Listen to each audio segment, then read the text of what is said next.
Brought to you by the Linders Group of Companies, Colonial Group International, Global Atlantic Financial Group, Game Time, and Fit for Life with Dave Wolf. Now let's go live with Ian Rollins and Earl Mayston.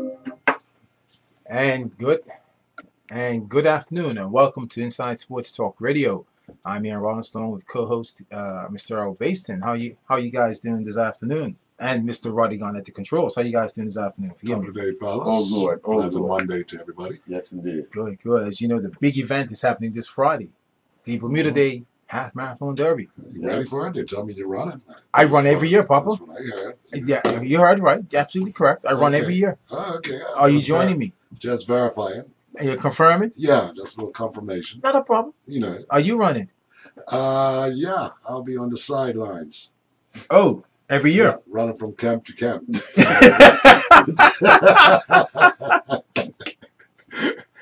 No, but I'll be definitely out there supporting. You can count on that. No. Yeah. Okay. Mm-hmm. Have you ever run the race before, Roddy Gunn? No, I have to be quite honest, because if I said yes, there'll be Oh, you feel the light up, going to call me out. So I'm not even going to put myself in that predicament. Have you ever I considered? thought about it. Yeah. I have though. Yeah. I was never really a long distance runner, but I did do like track in school and stuff like that. Right. I did. I was more a sprinter. Okay. Now those who know me knew, we can sprint. Okay. But the long distance wasn't quite my cup of tea, but I admired people who can do it because 13.1 miles. Yeah.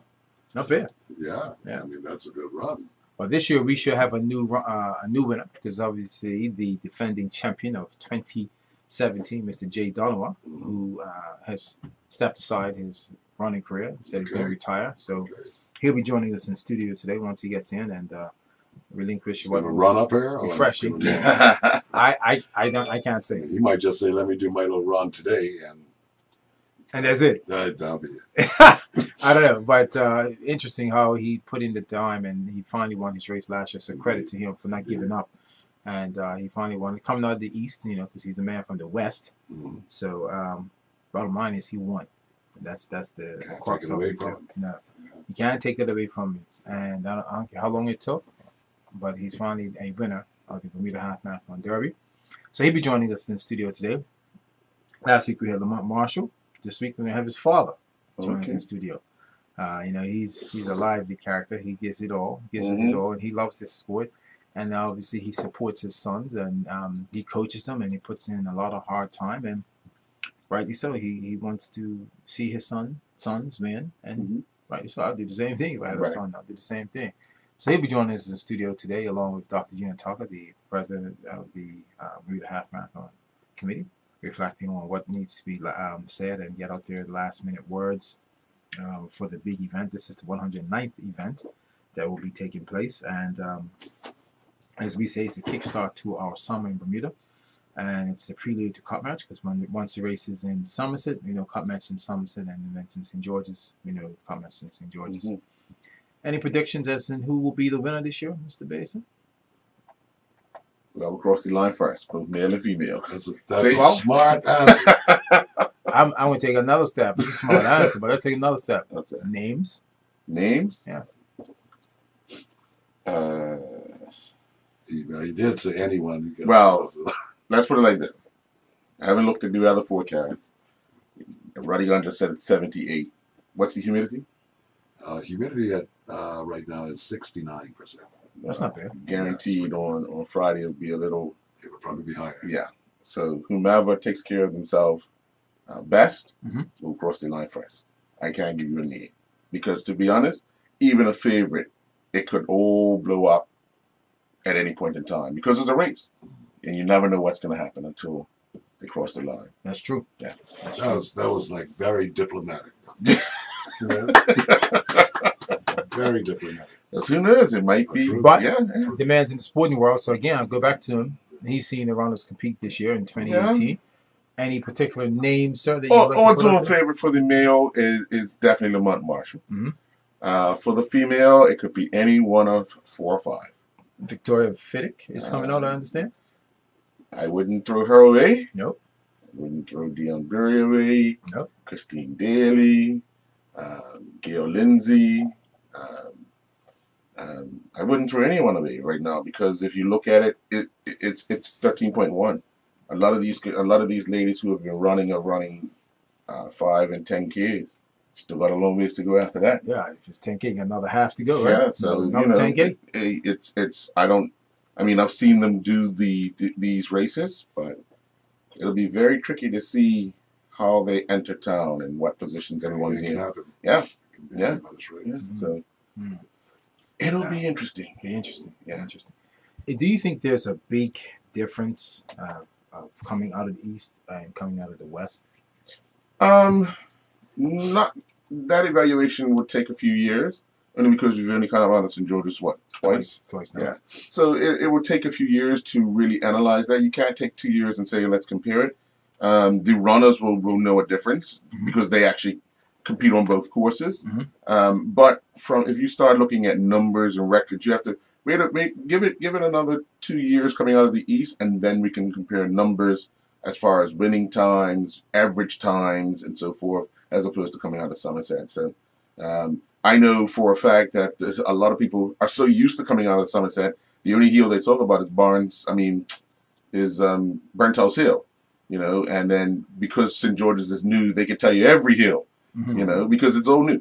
So, but the very competitive runners that are, they'll know they have challenges each time they get to a hill because they've got to get over it. And, talking to Lamont last week, he said the one hill that concerns him the most or takes a toll on the one's body is the Inverroy one, because it just never stops. Literally just never stops. You come off the back of Work Academy there, what's that, Mendroad? Is it Mendroad? No, when you're coming on Harbour Road. Harbour Road, yeah. But you're on the backside of Work Academy. You come down by the lower ferry, and then you start that incline, and you don't finish that incline until you get to the liquor store on top of the hill as you go around the corner. So Lightbournes. Yeah. So it's just draining. Yeah.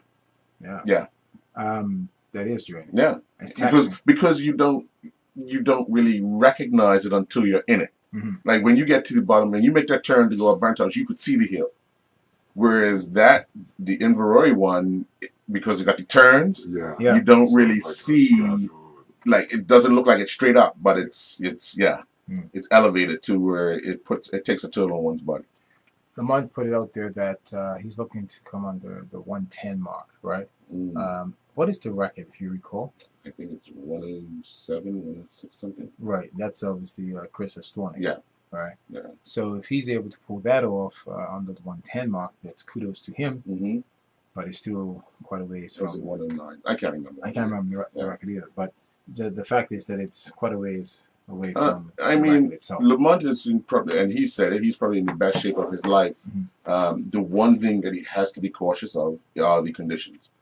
You don't want to, if you want to win the race, make sure you settle that issue first, and then you can attack going for a record. What you don't want to do is try to go for the record right out of the bat, because then you don't know how you're going to feel from mile to mile, and as a runner, and I'm pretty sure his dad is already told him, you don't know, you might be feeling good from mile 5 through 7, and then just a drink of water, can go down wrong, and all of a sudden, all sorts of problems. Your stomach feels unsettled, so you start to run uncomfortable. You start to feel like so you actually slow down a bit, and then you say, well, I don't want no more water. And then you miss a stop, another problem is created because your body is already losing water because you're sweating so much. So it's one of those things you want to first put yourself in a position to win the race. Right. And then if by chance the record is there, then you take that opportunity. But that's only my thoughts. Right. Obviously, they'll have a plan, and hopefully they can execute the plan. Yeah. Weather conditions definitely play a major part in this. Yeah. And if weather conditions hold up or uphold for Friday, that's a possibility. I think he could come under 110. And the challenge is this, that going out front, would he be able to sustain the pace by himself? As you know, in running, you have guys that push you and that can take you to the next level. And that's what running is all about.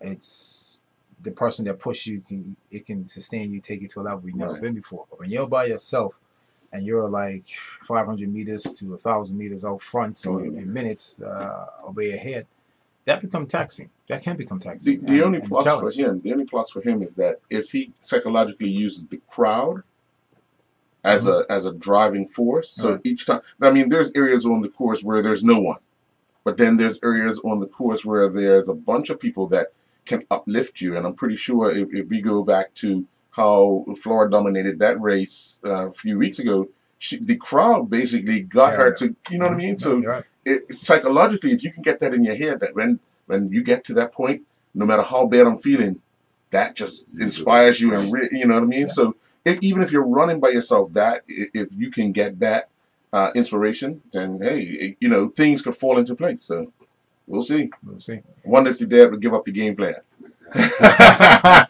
I'm sure he will hold on to that game. No, man. Let it out, man. Let it out. It would be good. Let me know if you can execute it, man. I want to be able to see.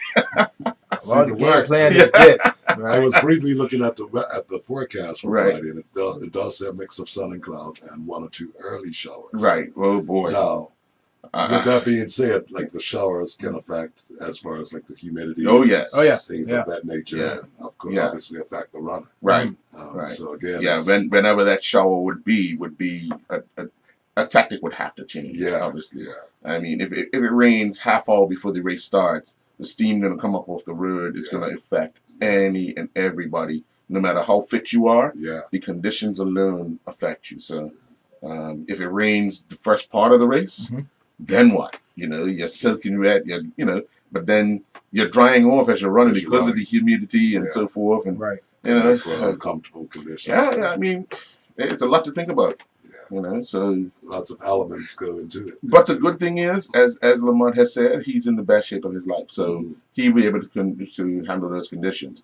Again, it's that female race which will be the one that I think everyone should keep a close eye on, because I'm pretty sure there's going to be something special happening in that particular race because of the fact that most of these ladies are 8 to 10K runners, you know, but they could have been secretly putting in those extra miles to make sure that, you know, they can sustain it.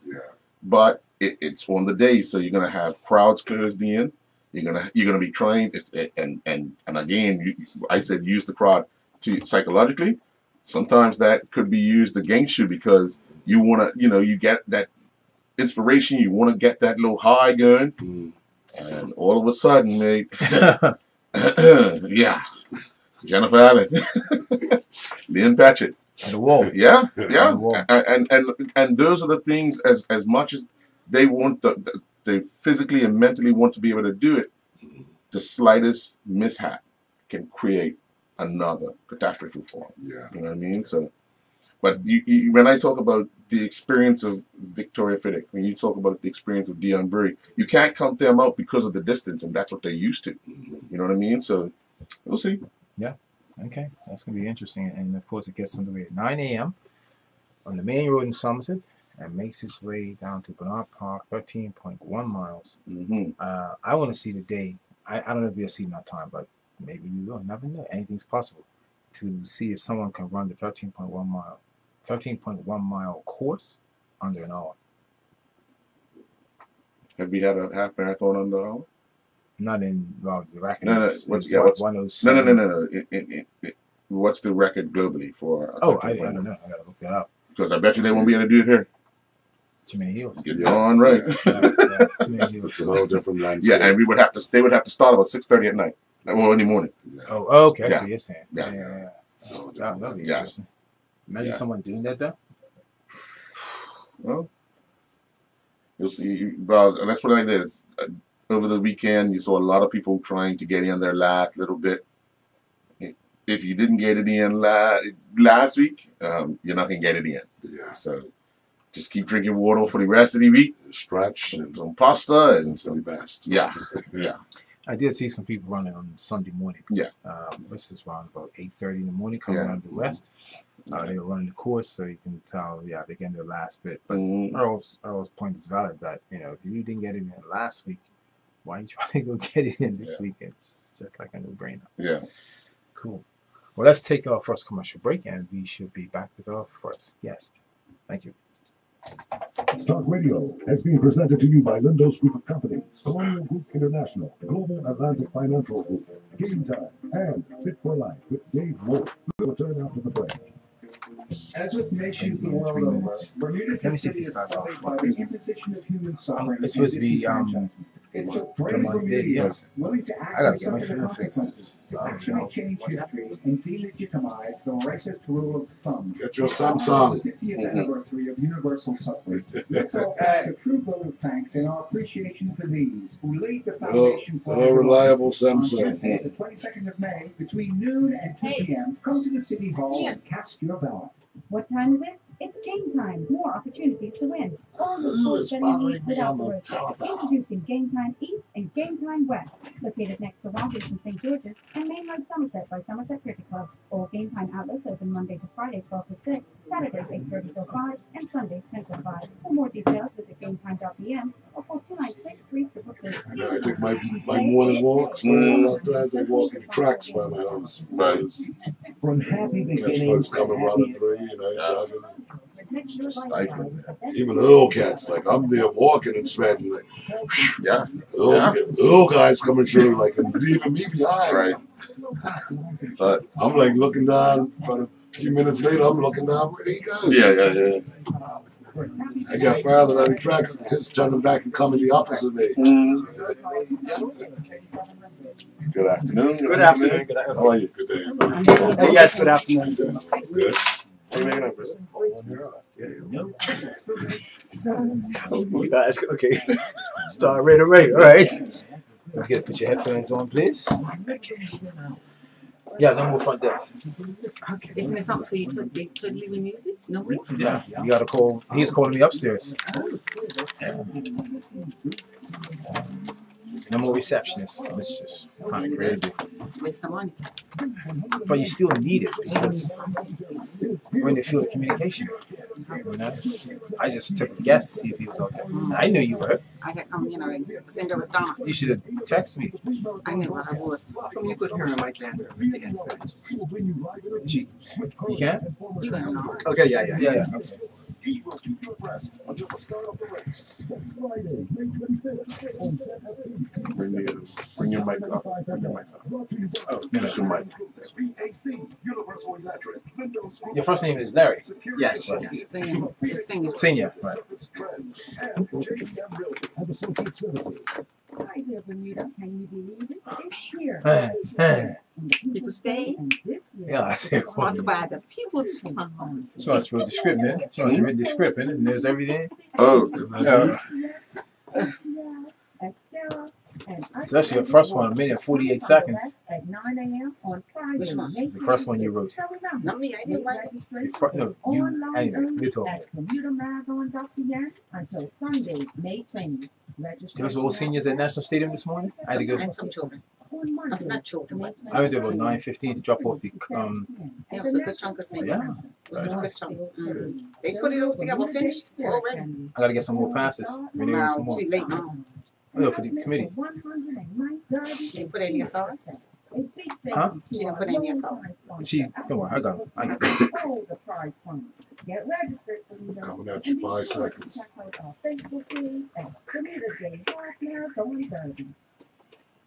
Inside Sports Talk Radio has been presented to you by Lindo's Group of Companies, Colonial Group International, Global Atlantic Financial Group, and Fit for Life with Dave Wolf. And welcome back to Inside Sports Talk Radio. I'm Ian Rollins, along with the co-host Earl Baston, as we were reflecting a bit on the race for 2018. Joining us in studio right now is the man himself, Mr. Larry Marshall. Good afternoon, sir. Good afternoon, Ian. Good afternoon to Earl, Johnny Gunn, and Dr. Tucker. I was going to say. I'm glad he took the opportunity. Right, I was going to do it, right? Not a problem. Dr. Gina Tucker, the chairman of the race committee. Yes. Yeah. Good afternoon to you, ma'am. And good afternoon to Mr. Larry Marshall Sr. Mr. Larry Marshall Sr. And the rest of you guys up in here today. How's it feel to be amongst old men?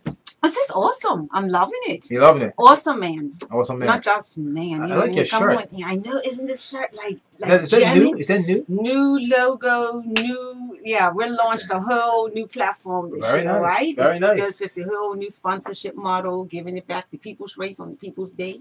Wow. right? Sponsored by Can you just bring your mic up a bit? everyone. Can you hear me? No? Hang on a second. Okay, here we Hang go. on. Let's do this here. Make There you sure, go. yes. Yeah. Make sure we're There on you the go. air. There you go. So yeah, it's a whole new venture, right? Okay. A whole new journey going from strength to strength, and taking where we've been and really now taking it to the next level, embracing the community, bringing the community on board, and hopefully next year we have even more on board. Cool.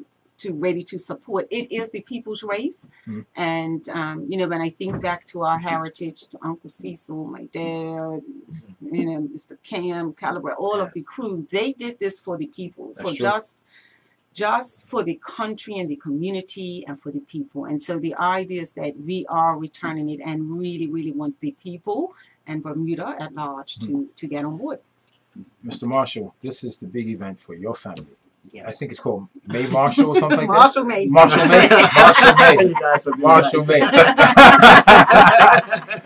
May. Explain to us in your words what's Marshall May to you. Okay, it's a lot of pressure. Yeah. This is an incredibly prestigious race. Talked to one cup match captain. I don't necessarily agree with him, but his perception of May 24th is that it's bigger than cup match. Right? Okay. So Is that a St. George's or Somerset captain? Yeah. Oh, I'll put you on the spot. St. George's, former St. George's captain, and when we were winning. Okay, when we were winning. But in any event, it's very prestigious. It's a very difficult race to win. Mm-hmm. Very difficult. And I think that people don't appreciate how difficult it is because you have the top runners and they all train for this particular race and everybody is peaking at the same time. Mm-hmm. And as a consequence, anything could happen on the day. And I think that over the years, we've learned a lot. Driving the course, the hills, all the hills, all the inclines, all the declines and everything. And you learn from experience and you need all of that experience on the day. Right. You know what I mean? Right. Like we will talk about it, we will strategize. Like in 2007, when Larry Jr. broke through, it was a lot of pressure because Lamont had come second the day before, the year before, Right. and Larry had come third, and both of them were basically like, if one of us don't win this year, that's it. That's like, it. You just appreciate the pressure that you're under. And the plan going in was that whoever made the break first, the other brother would just stay behind and wouldn't help Jay, Terrence, or Kevin to go after it. Right. And those guys went for water by Red Hill. And Larry just glimpsed and saw them and he took off. Wow. And Terrence and Jay were glancing back at Lamont, and Lamont was like, You can get water, I'll get water too. I'm just right here. I'm not moving. Right. And Larry ran over Red Hill, then took in Rory. And the 9th and 10th miles, it's that downhill. And he was just flying.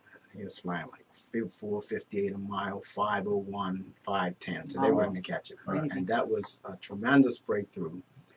And we were lining it up for the next 6 or 7 years. And then Chris comes on the scene in 2008. Yeah. Quality runner. That I think he's done sub 110 like 5 or 6 times. Yeah.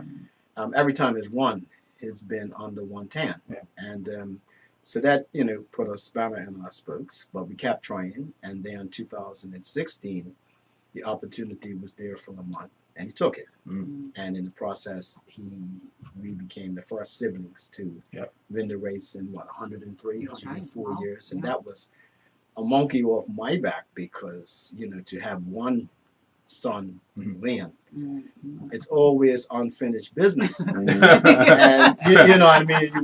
You want it. So that was major relief for Lamont to win and for our family. And Dr. Tucker mentioned going back like her father and Uncle Cecil and all them. my wife's late aunt, Bernice Sherlock, she was the wife of the legendary Ed Sherlock. No. So her family has been going back to like the 50s and 60s. So that's that rich tradition.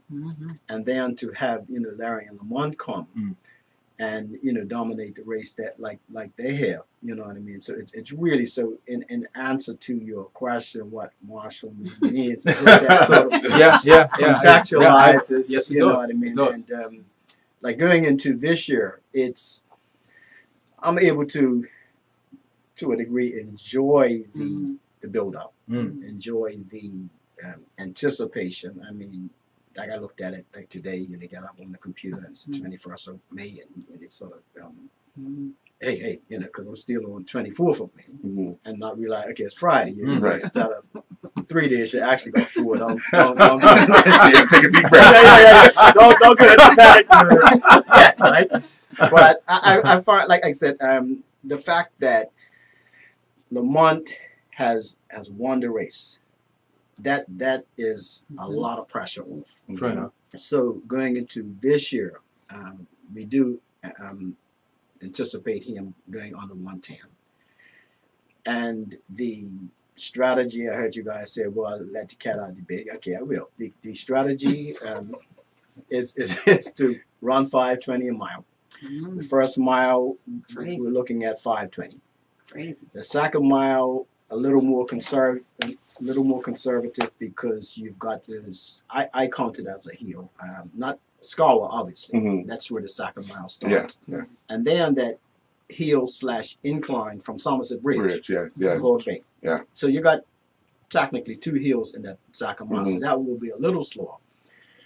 And once he gets to mile 2 by like Overplus Lane, he'll just try to keep it at 5:20 or marginally quicker, and he feels that he can do that. Wow. And the reason why is because 5 weeks ago, on April 19th, when he broke the Bermuda record, 10K or just over 6 miles, he was averaging about 4:48 a mile. So we feel that if he can do that for 6 miles, then he should be able to do 5:18, 5:19 for 13.1.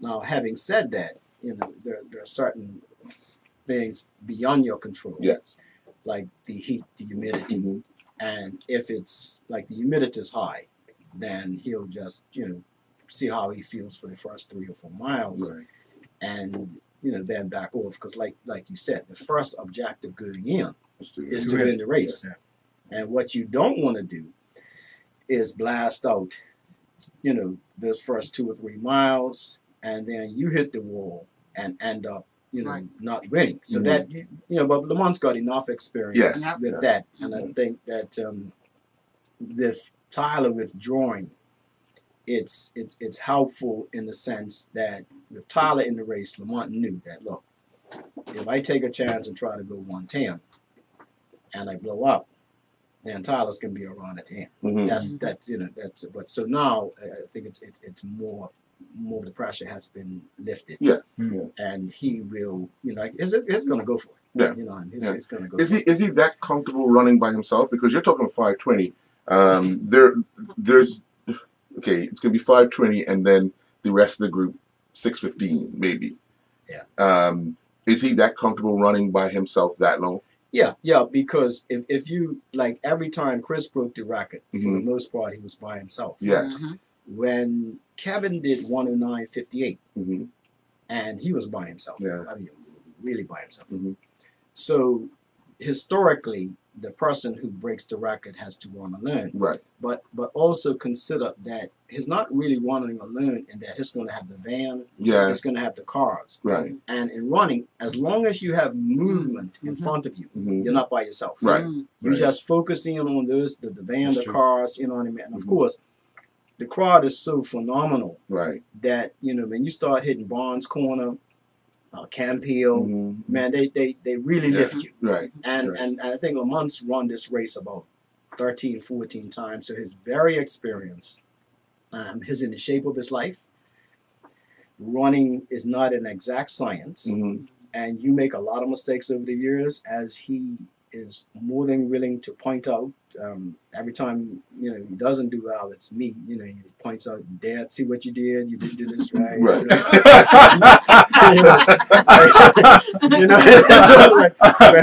When he does well, it's him. Right. But anyway, it's not an exact science, and you just have to tailor make a training program for the respective athletes, and trial and error. Sometimes something works, sometimes it doesn't work, and you keep. But at this stage, I think that he's done the mileage. Mm-hmm. He's had 4 races, Mm-hmm. and out of those 4 races, he's broken 2 Bermuda records. Awesome. So again, he is in the shape of his life. He did an 18-mile a couple of weeks ago. He's done everything right, and is peaking at the right time. And again, it would be nothing better for us to him. Again, first the win, Mm-hmm. but secondly the sub 110, which is within his capability. I believe. Yeah, I'm just looking because I'm listening. I've been mesmerized by these marshals in this month, right? But first, I just wanted to commend the father and the mother because this young man could not pull this off without them. That's number one. Mm-hmm. I've heard out there on the street that Lamont is really entertaining Bermuda. Right? People are really getting behind this whole race this year. Lamont is really raising everyone's interest and excitement about the race. I'm sorry, I know it's a little bit of pressure off of Lamont, but I'm sorry, Mr. Tyler's not in the race this year. But I heard on one of Lamont's little clippings, he said, to be the best, you have to beat the best, right? And I said, he sounds like a boxer. This is getting really exciting. And I know that's coming from the dad's mind in there to, he's so right? That sometimes we think we're the best until we see the best. Mm-hmm. I think Chris showed us that many years ago, and sure. Lamont has risen his game, and he's ready to take it to the next level. We're excited. We're hoping that he does. Well, first he has to win, right? And then second, we do hope that he comes up 110. Mm-hmm. And as I stated in the last time I was here, we have a little incentive award that's will be presented on top of the prizes, just to make sure everyone is clear. We have prizes already funded by Appleby, and on top of those prizes, we will have an incentive award for anyone who comes under 110. Yeah. What I'd like to ask is, either one of you can answer this first. Just spin it a bit there, a little different. We call it Marshall May now. Now we know that. Right? Let's make that very clear. I remember that next year, Marshall May. Right? Right, he has to deliver that. Trust me, I will deliver it. Right? Without a doubt. That's real pressure there, man. Your name and your whole month. Right? But more importantly, Dr. Tucker and yourself have come together. Yes. And you put some things aside. Yes. And you've come together on one page. What did it take to make that happen? Because it looks good right about now. I would say that we've always had a very cordial relationship going back to 2006. And yeah, we had the little hiccup, and I think that it was initiated by Lamont on one of Mr. Baisden's interviews. He said that, look, I don't want to be about missing 24th of May, and he extended the olive branch, and I appreciate that Dr. Tucker took it. And even when she called, she asked for Lamont, and I was, oh, well, it's his father. She said, okay, father, Gene, and it went from there. And I mean, it transcends sports in the sense that, okay, you have your differences, but sometimes you got, at one point in time, you got to move on. And as far as we're concerned, it's water under the bridge. Very exciting time. And like I said, this is the first year that really, and I don't know how I'm going to feeling later in the week, but I'm feeling very relaxed, very confident in what Lamont is about to do. Just enjoying the build up. Like, we start driving through Cedar Avenue. Like tonight we'll probably go out there just to see whose tape is gone, and it shouldn't be. Watch a couple of scuffles, people defending their turf. So it's a special day, And like I said, we really enjoy it, and I'm just pleased with the reconciliation. Mhm. And again, we're going forward because like Dr. Tucker has said that it's Bermuda Day, Mhm. and we want the best runners out there. And unfortunately, Tyler couldn't be back. You know what I mean? Because I feel that it would have been a real good duel. Mhm. Because he broke the marathon record Mhm. about 5 days before Lamont broke the 10K. So it would have been that classic strength versus speed battle. And obviously, I'm going to be biased, and I think that Lamont would have won. Mhm. You know what I mean? And I wouldn't be a good father if I didn't say I wouldn't that. go that bias. I just Yeah. want confident. Yeah, confident. And also considering that a marathon takes a lot more out of you as opposed to a 10K. Oh, sure. So, we were feeling confident on that respect. And, the strategy would have been the same. Mhm. That, 520 that first mile, no conservative on the second mile, and then you keep it at 520. Because irrespective of who is in the race, you have to go in with a plan and execute that plan. And if you don't, you can get caught all over the place. Right. Because you got these guys that like the 15 seconds of fame. Mm-hmm. And they go flying out. Yeah, you want to be 520, they want to be 4. Yeah.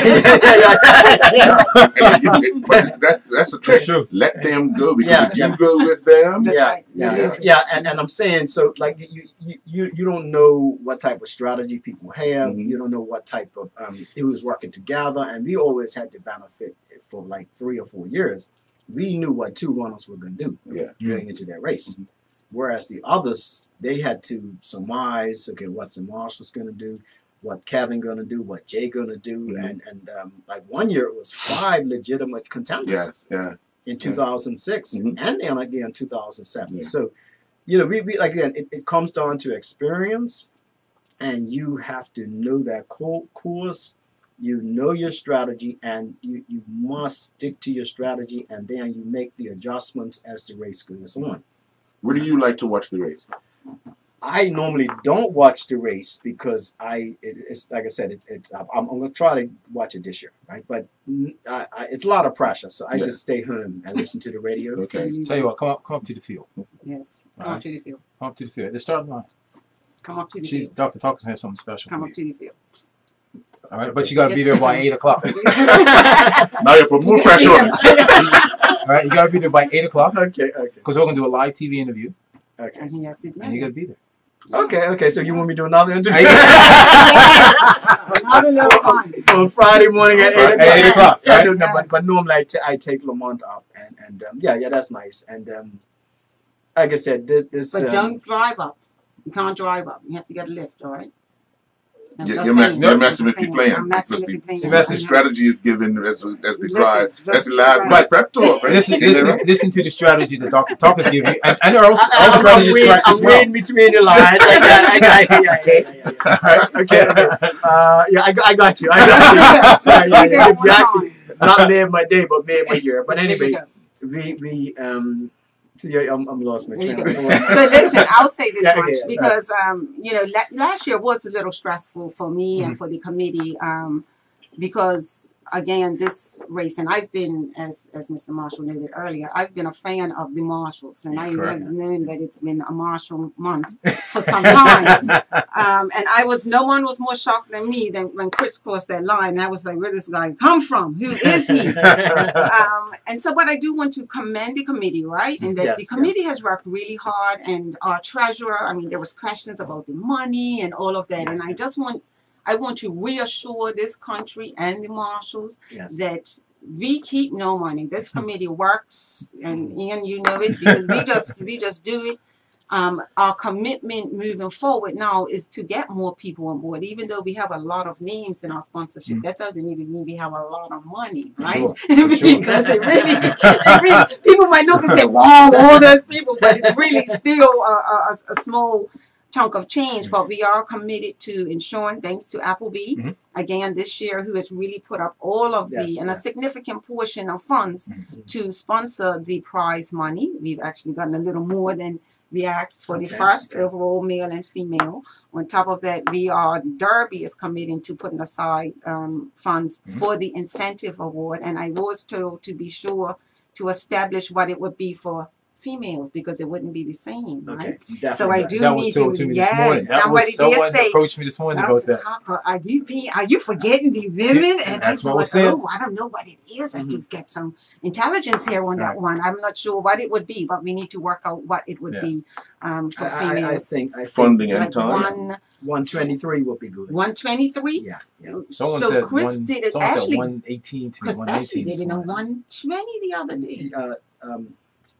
Ashley Astonic did it locally 121. Right. All right. So I'm saying if you apply the same Right. criteria Listen. as Lamont, it would be about 123. Okay, so that would South be a We'll good take a time. look at it. Yeah. Okay, so we Around that definitely would- 123, 124, I think. Right. Awesome. But I am so glad. I say all of that to say thank you to the committee. My brother, I want to recognize, of course, Kim Tucker and Erwin Can. You know, we are the kids of the crew, the guys who really held it down for so long. And all of the committee that's worked so hard. Morris Tucker, Calabras's son, has worked so hard for us to pull this together. We're very excited. The volunteers are over there setting up. Everything's ready to roll. Number pickup is today. Number pickup is today. Where? Number pickup Where? is today at the North Pavilion at the National Stadium. Please come, late entrance, get in now. This is the day to do it. So we're looking to see a whole crew 3 to 7. 3 p.m. to 7 p.m. 3 p.m. to 7. Persons are able to come and pick up the numbers and get registered for late registration. We need Bermuda to register. Part of this budget is based on the number of people who run. And so if our numbers are down, that doesn't help us. So we need people. I think Bermudians are just waiting till the last minute this year. So they need to get on out there. We're going to have to take a break. Cool. All right. Let our sponsors get out there. We've got to pay some bills. And Yes, then we get the news. So we can come back after the news. We're going to have another person join us when we come back after the news. So we take a break after this. You need me to say? Or you? That's entirely up to you. How about Jake, defending champion from last year? He's retiring, right? He's outside. It's up to you. You can stay. It's entirely up to you. You sure? Yeah. No problem. Ash's house. Is a smart health insurance Oh, no. Guess I'll stay for a minute, Malcolm G. Okay, so what we do, Bring I'm him going to right bring there. me in now, but you have to sit in the orange chair.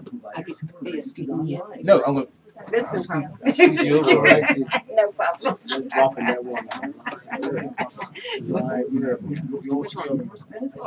I said, no, I just said, oh, I got to you don't need to come in the car. Okay. Awesome. Yeah. Where you want me to go? Yeah, we're, Oh, okay. All right. I'll see you. All righty, yes, sir. Yes, good What's to up, see you. Nick? What's up? Good to see you, man. Yeah, same here. no, what we do, Thank you. That saves me from having to call up this one. what we do is when we go live, he'll take your mic and put it over there. You have that mic. Okay. Yeah, in charge.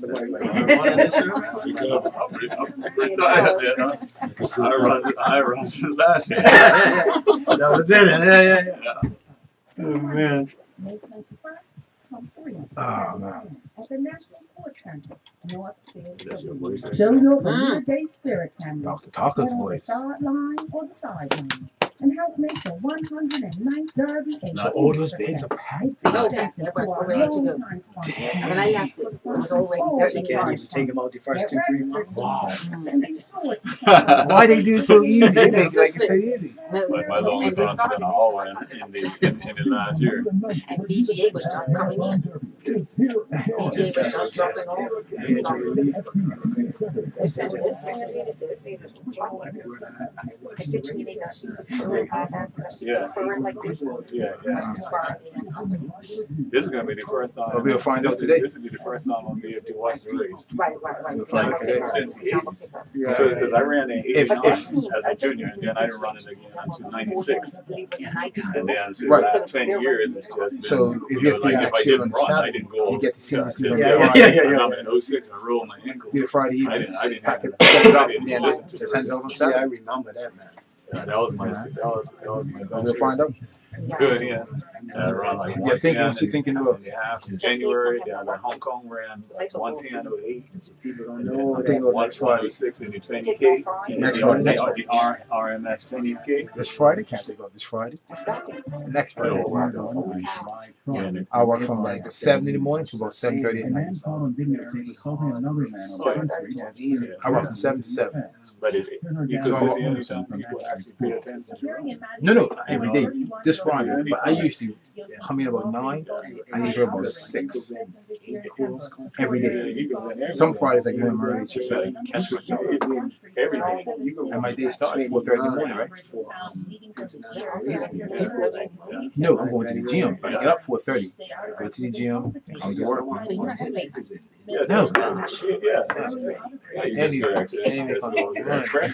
mean, it's already wonderful. There's no pressure. It's always hard to do for the first time. So once you've done it, then you can express yourself. So to speak.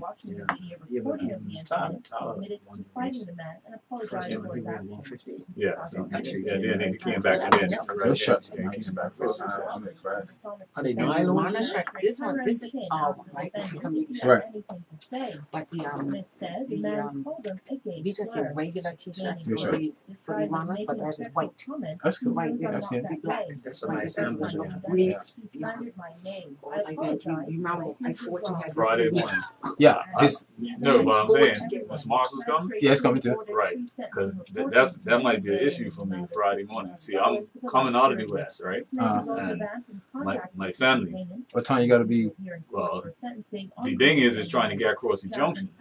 You know what I'm saying? Because Well, what I'm I trying to take my youngest one and all that to go watch the race on Harbor Road. Oh, yeah. Right. Yeah. So what I can do, I can start at 8 o'clock with you first. Take you 5 minutes, then you can go. 10 minutes, 7 minutes at most, and then we can go. Then I'll take on Marshall after that, so you can get drive. Yeah. So I can come up a little later then. 10 after 8. No, 8 o'clock. 8 o'clock. Yeah, I'll get you Because off. what time they close the junction? 8:30. 8:40 is what they close. I get them a pass so you can get done. I get you a pass. I get you a pass so you can get done. Yeah, as long as I can get, that course there. Yeah. Because I want to go down one. This is the first time I have watched the race since like the 80s. I just got Mr. Marshall, yeah. Because I ran in 89 as a junior, right? And then I didn't run it again until 96. You were 16 when you broke freshman? Right, yeah, I was 16. I was 16. Wow. And then I didn't run it until 96. And then for the past 20 years, but I didn't run it every year. But I probably, 20 years span, I probably ran about 16, 17 times. That's what I'm gonna race. No way. But it's a race that, like, is this talking about? It's just like, it's the only race people pay attention to. I know, it's weird, isn't it? It's weird. Like, this is the only race in Bermuda that we pay And attention you're getting close because people start talking to you. Like, I'll be out training, January, February, March, nobody says nothing to me. I went for a jog this morning like that because, like, just try to keep myself fit. I went to jog. This lady said, "Oh, yes, I'm rooting for you on Friday." I said, "Hold on, ma'am. I won't be there. I'm not running." She said, "Oh, I'm not going out." I said, "No. Go support them. Go support everybody else." Man. Yeah, wow. I see the trail, but it really is. It's like comments in cricket. So why is it like that here that we only support this race? I don't know. Because is it a holiday? I think it's the tradition at a time when it was a black race culturally, and it was something we put on, man, and the community got behind. I think you're right. That's what cup matches. And you represented your neighborhood. Yeah, man. You just came out and you represented from where you were from. And that's all it is. I mean, last year Lamont broke 6 Bermuda records. Nobody knows that, man. No, he didn't run 24. Right. It's sort of like that's right. He didn't run 24 for me. What you do, man? It's like it's all in the context of this race, and I think that like we can build on it and like look, man, this is like when I go abroad, all I'm talking about is to race directors, and I'm talking, look, we have a race in Bermuda. Enjoy the rest of your day. We'll just do a quick weather. Yeah, sure. Okay, yeah, be quiet. It's got to read the line.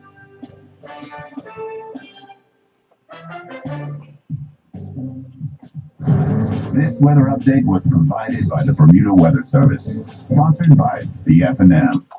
Very light to moderate winds with a mix of sun and clouds. We have that ridge from the Bermuda Azores side will weaken over the next couple of days, which will allow for the chance of some shower activity to increase around Wednesday as moisture increases in the area. Winds then become moderate to strong late Wednesday through Thursday as a prefrontal trough. And the weak cold front bring a few showers and a chance of thunder. Conditions then rapidly settle for Friday. All right, for the remainder of today, mix of sun and cloud, a chance of 1 or 2 brief light showers. Southwesterly winds and light to moderate, high near 80 for today. Overnight tonight, partly to mostly cloudy, a chance of 1 or 2 showers. Southwesterly winds and an overnight low around, where we at, 73 degrees. Currently at the airport right now, the winds are from the south-southwest at about 10 miles an hour, relative humidity at 69%. Partly cloudy and 78 right now. Bermuda, Power 95, you're up to date. Players, what time is it? It's game time. Jackie, Fun bro. and dependable sports betting. That's NFL, Jackie, NBA, Yeah, yeah, Major yeah. League Baseball, Yeah, golf, tonight. English Premier Said it's League, gonna and sell more. it on Weekly Friday. promotion. Instant win games. Be a lucky Friday, winner with our weekly draws. mix of sun and clouds, 1 or 2 early showers. That's about it. Or St. George's. For more details, If anything, gametime.am, yeah. or You know what, the 426 showers also just dries you. Game time. Yeah. You play, we pay. Not a Game chance time of is rain essential tomorrow for and Wednesday. Yeah. From happy beginnings to happy ever after. Colonial protects your lifestyle with the best insurance cover at the best possible price. Health insurance with far-reaching benefits. 60% of claims settled automatically. Low-cost life insurance. And individual health cover Security in retirement. with a custodian There it is. pension plan. For happy There it beginnings is. and a happy ever after. Visit cgrgroup.com or call 296-3700. Just run it. It's true right down. Yeah. What I time see, is I it? saw Larry It's Julie game time. yesterday. More opportunities to Stop a win. little bit. All your Oh, sports He betting told needs me, without he the said, road. oh, Introducing Game Zach's Time back in East the and child. I Game said, Time yeah, West. you look like you're Located carrying it. next That's to what I Somerset, got like that. Somerset by I like saying, I can see, I think she's carrying it. And Yeah, you carrying can't. it. That's why he running this Yeah, year. that's carrying the residual. That's why I get up and run 3 times a week, Jesse. Keep the bread basket. And it's actually Ginger you has see been it, used just around keep the world for eating it. centuries. Right, that's what they're saying. 4 or 5 times. But Deep zingy flavor. In the U.S., you'll find it in ginger stop snaps. trying In the to West Indies, begin ginger bread. when In you left India, and off. all Oh, yeah, over yeah, Asia, yeah. it's been I think featured about since it time doing immemorial in gradually curries and other traditional savory you know, dishes. just Here in build Bermuda, out John that Barrett and Son have come been back bringing the right whole once, flavor of twice a ginger day, to our all like house that. since And I'm like, 1874 with after a few Barrett's weeks, ginger beer. stops. Very So refreshing, take it. spicy, and quintessentially Bermudian. Lindo's. Why This is other another place thing. else? Yeah, yes. Now, back to Inside Sports Talk Radio. Inside Sports Talk Radio with Power 95 FM with host Ian Rollins and co-host. And welcome back to Inside Sports Talk Radio. We have Mr. Jay Donovan, the 2017 champion, who's joining us in the studio. So we have 3 distinguished people for Inside Sports Talk Radio on a couple of days before the big event on Bermuda Day, May 25th. You like that, huh? Yes. Marshall May. That's good. Jay, we're going to start with you. You won last year. You've been competing for a number of years. What was it like winning coming out of St. George's? Because usually, you're coming out of the West. That's where your roots are. But you won it coming out of St. George's. Doesn't really mean anything. The bottom line is that you won, correct? Yeah, I mean, you ideally, because the majority of the years I've run, it always come out of the West, and then they started in 2015, and then last year this was the second time it's come out of the East. So as I used to tease my some of my St. George's fans, friends, yeah, Mr. Bazin included, it was a pleasure of going down there, knowing that Somerset had the Remember where you started. right? Remember where you started. Somerset had the car, and I was about to go get another car. I love it. It didn't start out like that, but that's how it ended. Right. There you go. There you go. Yeah, but it was. I think St. George's brings another element to the Right. race. It's 2 different courses. Totally, they run totally different. In terms of the coming from Somerset, it's like the way I could describe it is, even though it's 13.1, it runs like a 14-mile race. So Wow. like that. It is that much more difficult. Everybody talks about the hills and out of St. George's. It's flat for the first 3 miles till you get to Blue Hole Hill, and then and then you sort of, once you get to the top there, it's downhill till you get to Bay Corner, and then it climbs gradually until you get to the top of to the Kroll Hill, and then it's downhill into thing, and then it really starts to punish you a bit when you get to Flats Hill. And then this long climb coming up here. Yeah, that's why people don't. Yeah, that's probably the most difficult part that I experienced in the 2 years that I've run it is from Christchurch and Devonshire to the top of the hill here. And whereas coming out of Somerset, you have consistent hills basically in each mile, and it's an accumulation of those miles. So it's a little different, but the advantage of St. George's coming out of St. George's is once you come off of Lane Hill, and obviously you're running the opposite way the vehicular traffic will go, you go down Front Street much faster than you do when you come out of the west. Because when you west, you have to tackle the East Broadway. I mean the Crow Lane. Yep. So from Crow Lane to Blue Waters, you know, that part of it, you don't run. No. So like the one surprise when I ran it in 2015 was how quickly you got down Front Street. Like it was like it just happened quickly. Whereas when you're coming off of Harbor Road, and then you negotiate where Johnny Bond's statue is, you know, that's a little hill. That hill hurts. It's if you had to run any one of the hills, you know, they're pretty simple, but it's the accumulation of the hills. And then obviously once you get on Queen Street, and you know, you drive every day, and you come across Kentucky Fried, and you know that little hill there. You know, you don't notice it, but when you turn that corner and you look up to the cathedral looks like it's like sitting up at Fort Hamilton. Serious. Yeah, it's a different perspective when you run it, and basically the two courses present equal, you know, challenges. But I would say if you had to rate the courses, obviously coming out of Somerset, it has more hills, whereas these have longer hills. But ironically, the fastest time that's been run on the course is out of St. George's, you know, like that there. So, you know, and like I said, the first 3 miles will 3.5 basically take you to the bottom of Blue Hole. So, you know, so it's whereas first 3.5 out of Somerset is you got Skull Hill, right? Then you got the bridge, and then you got White Hill, and then you come down, and it's, you know, it's a gradual, even like when you're getting towards Port Royal School. You know, that incline. That's true. Yeah. So all of those things as an athlete, and when you're watching it, it doesn't appear like they, you know, they have an impact on you, but they really do. So, sure. Yeah. So if I had to rate the two, I mean, you know, I'm from Somerset was logistically easier. Okay. Yeah. You know, because you know, I live in Somerset. I lived, I don't know, 2-3 minute jog to the starting line. You know, so logistically was a lot easier. And then last year, going into last year's race, obviously, it was a lot of unknowns for me personally because I have been struggling with a lot of different things health wise. So I wasn't sure if I was gonna be able to run. So then, you know, when I was transported to St. George and I got dropped off up by the unfinished church, I started warming up and I was like, well, my ride's going. I'm actually you know, going to have to run this. And then even at the start, like some of the things, you know, I don't really want to be specific, you know, like this here, but some of the things that I was experiencing, even in the race, in early. So, and I'm gonna be honest with you, when we came off the swing bridge onto there, I was gonna drop out. I honestly was gonna drop out because all the discomfort that I have been experiencing, it sort of reared its ugly head.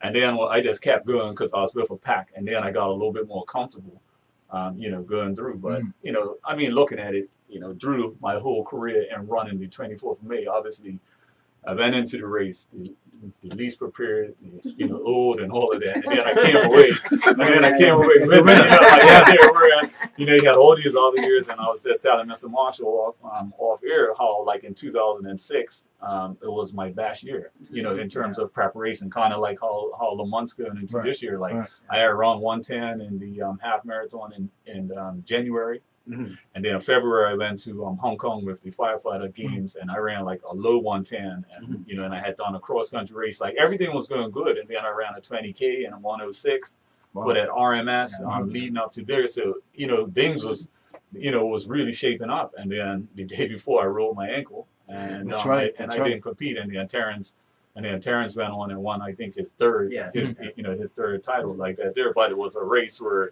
it was built up. It was so many of us could, because Larry and Lamont were, they were on the fringe. They were, especially Lamont, he was much younger. But Larry was there, and obviously, and then Terrence being the defending champion, and then me having finished second. I recorded 8. That's what I recorded 8 because nobody said 9. I said no, it was 8. And I had a few thirds and all of that, but but that's what happens. Right. And, with the competition, sometimes there's no guarantee. It's all about getting to the line. And if you look at how things have transpired, even over the last 10 years, since Chris has won, it's come here, his one, and then the years he hasn't run, it's all been due to injury. I think he was injured back-to-back years, and Tyler Butterfield won, and then he was injured in 16 and injured last year, and I'm not sure his status this year like that.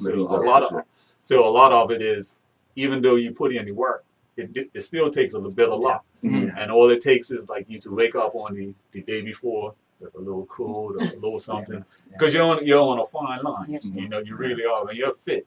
And when you're really at your top, you're susceptible to a lot of illness and all of that. And that's all it takes is just you wake up, you're not feeling, or you got a little headache, and and all of that comes with it. But as experienced athletes, we understand that sometimes when things don't feel right, like last year, nothing was right. Nothing except for the result. The result. And even time-wise, was just here. I had to run the slowest time I've ever run, or whatever like that, and to win. And then, but you have to take everything into perspective. And I just look at it as, okay, I paid my dues, in terms of the years. One day nobody would have ever said, well, I never docked away. I came back here. I got licks from Kevin Smith about 4 or 5 years in a row. And then Terrence came. And then so then Terrence was, then Larry won. It's when is my turn? And Larry won in 2007. And then I would have never envisioned that 10 years after leaving the park that day, that 10 years later, I would win it for the first time. So anybody listening, it's with athletics or sports in general, sometimes you just gotta plug away. And even though it may seem bleak, you may have that day, and that's what I hope that I represent. As it relates to that particular race in terms of the years like that there, and just but it's a big deal. It's a big deal for Bermudians. What are you gonna miss? What I'm gonna miss? Yeah. On the day itself, I guess from the morning right through to race time, what do you think you're gonna miss? I don't know. I do it like this today, being maybe the week of. I woke up this morning and it's it's no pressure. It's nothing. I haven't. Everybody's even the lady that saw me, I was yeah, you can see me out there. I'm good.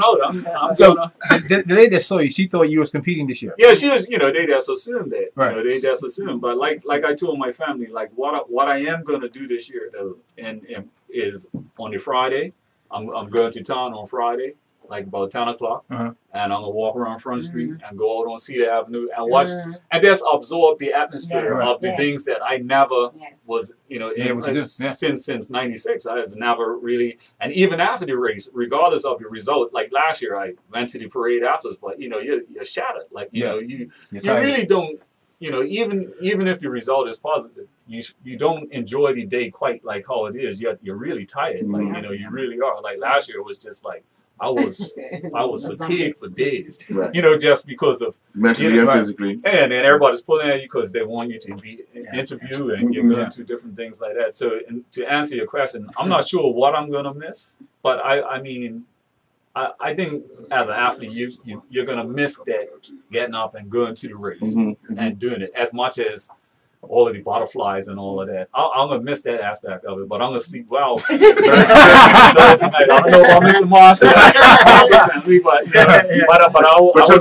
but I will say a prayer for him. I will say a prayer because honestly, I will know what they're going through as a thing, and it's not just you as the athlete. It's your support cast. It's everything else, and that's what people don't understand. It's I mean, most races I just drive. You know, you drive yourself and then you come back. I call my mama and she's like, "Oh, you ran a race today?" I said, "Yeah. Oh, I won this series. Like no big deal." But now, 24 that's a fun race all evening. Right. At the house where you have to turn the ringer off.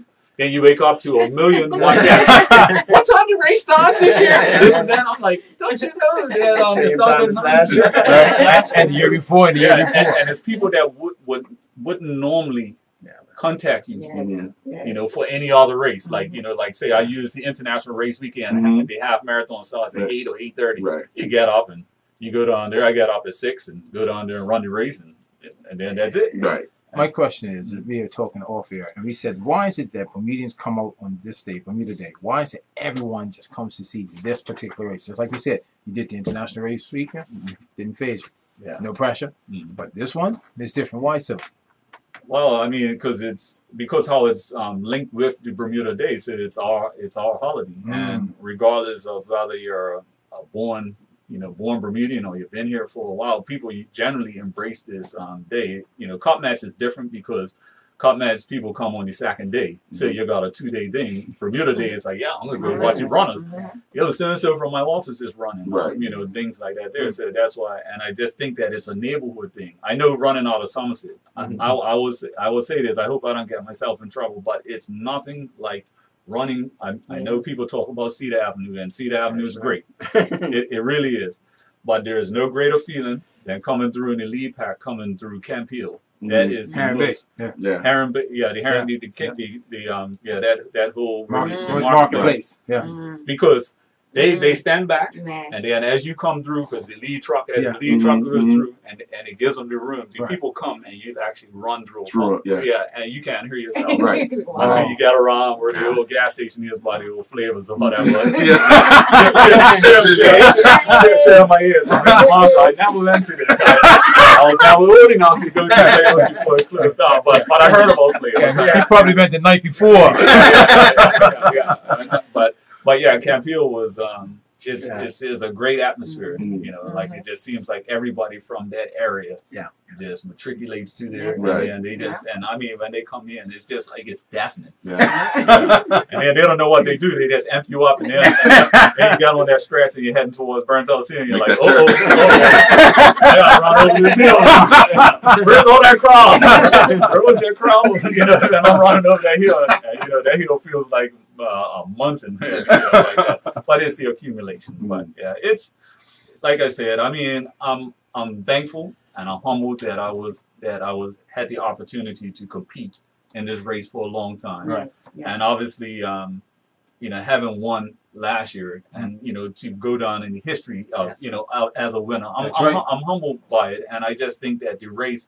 Because coming from college, I mean, after '96, I came back here. It was just like, well, I'm not going to run track too much because, you know, it's hard to, you know, sponsorship. So Bermuda afforded me the opportunity to continue running in a sense because of the running circuit. We have a beautiful running circuit here in the sense that you can run a race from Princess, well, I think it's called Guzzin's now, right to the end of the year, like a turkey trot. Right. So as a runner, at least as a distance runner, it gives you the opportunity to continue because most of the guys that I ran with at Auburn, and they were really, really good runners.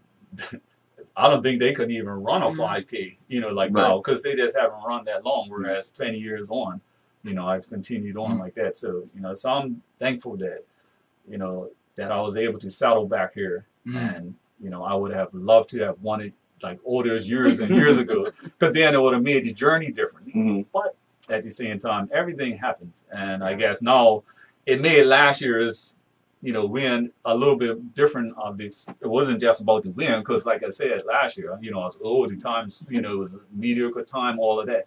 But it was just showing people that if you stick to it, you know, you can get it. You know, like, so that was the message from that. Whereas if I'd have won it years before that, I probably would have stopped running a long time ago. You know, so.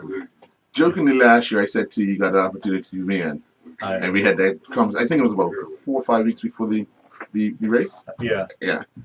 Leaving that conversation, did you like go home and say, let me put this down and see if I can do this? Well, I thought about it. I said, well, Earl just wants an interview.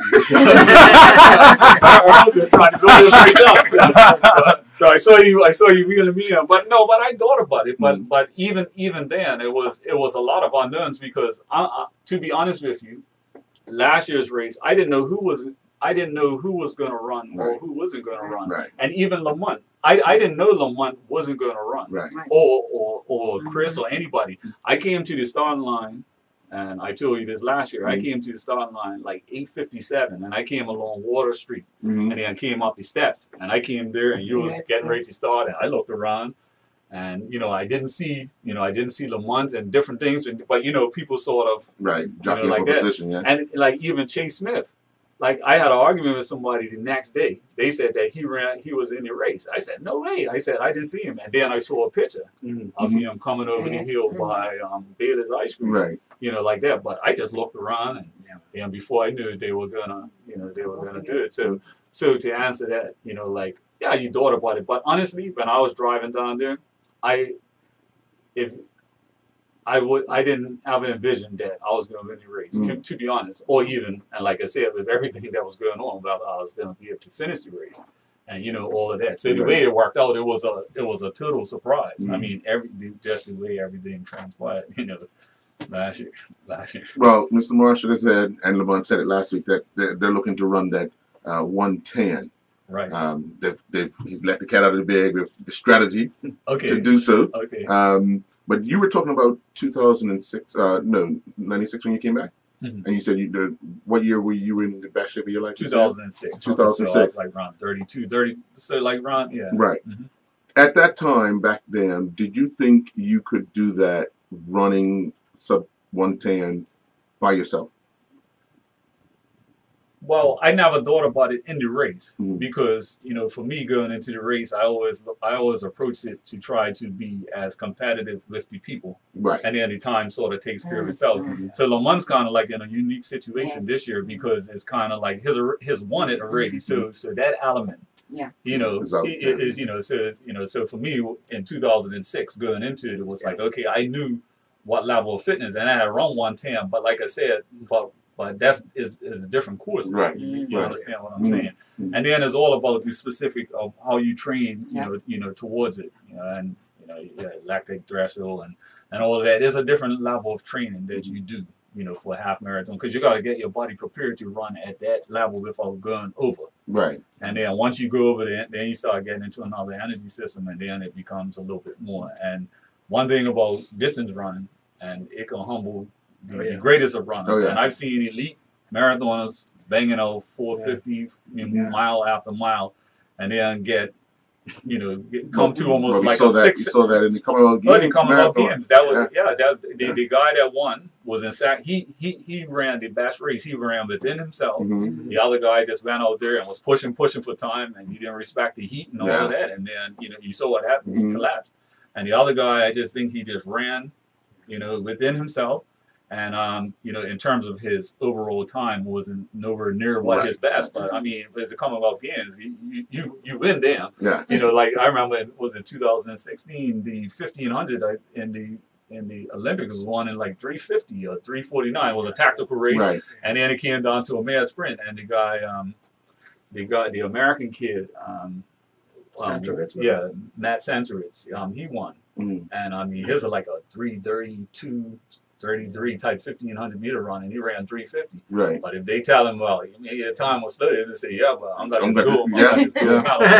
So sometimes it's about that. But I mean, but Mr. Marshall and Lamont, they would know, exactly what their, where he's at in terms of his level of fitness.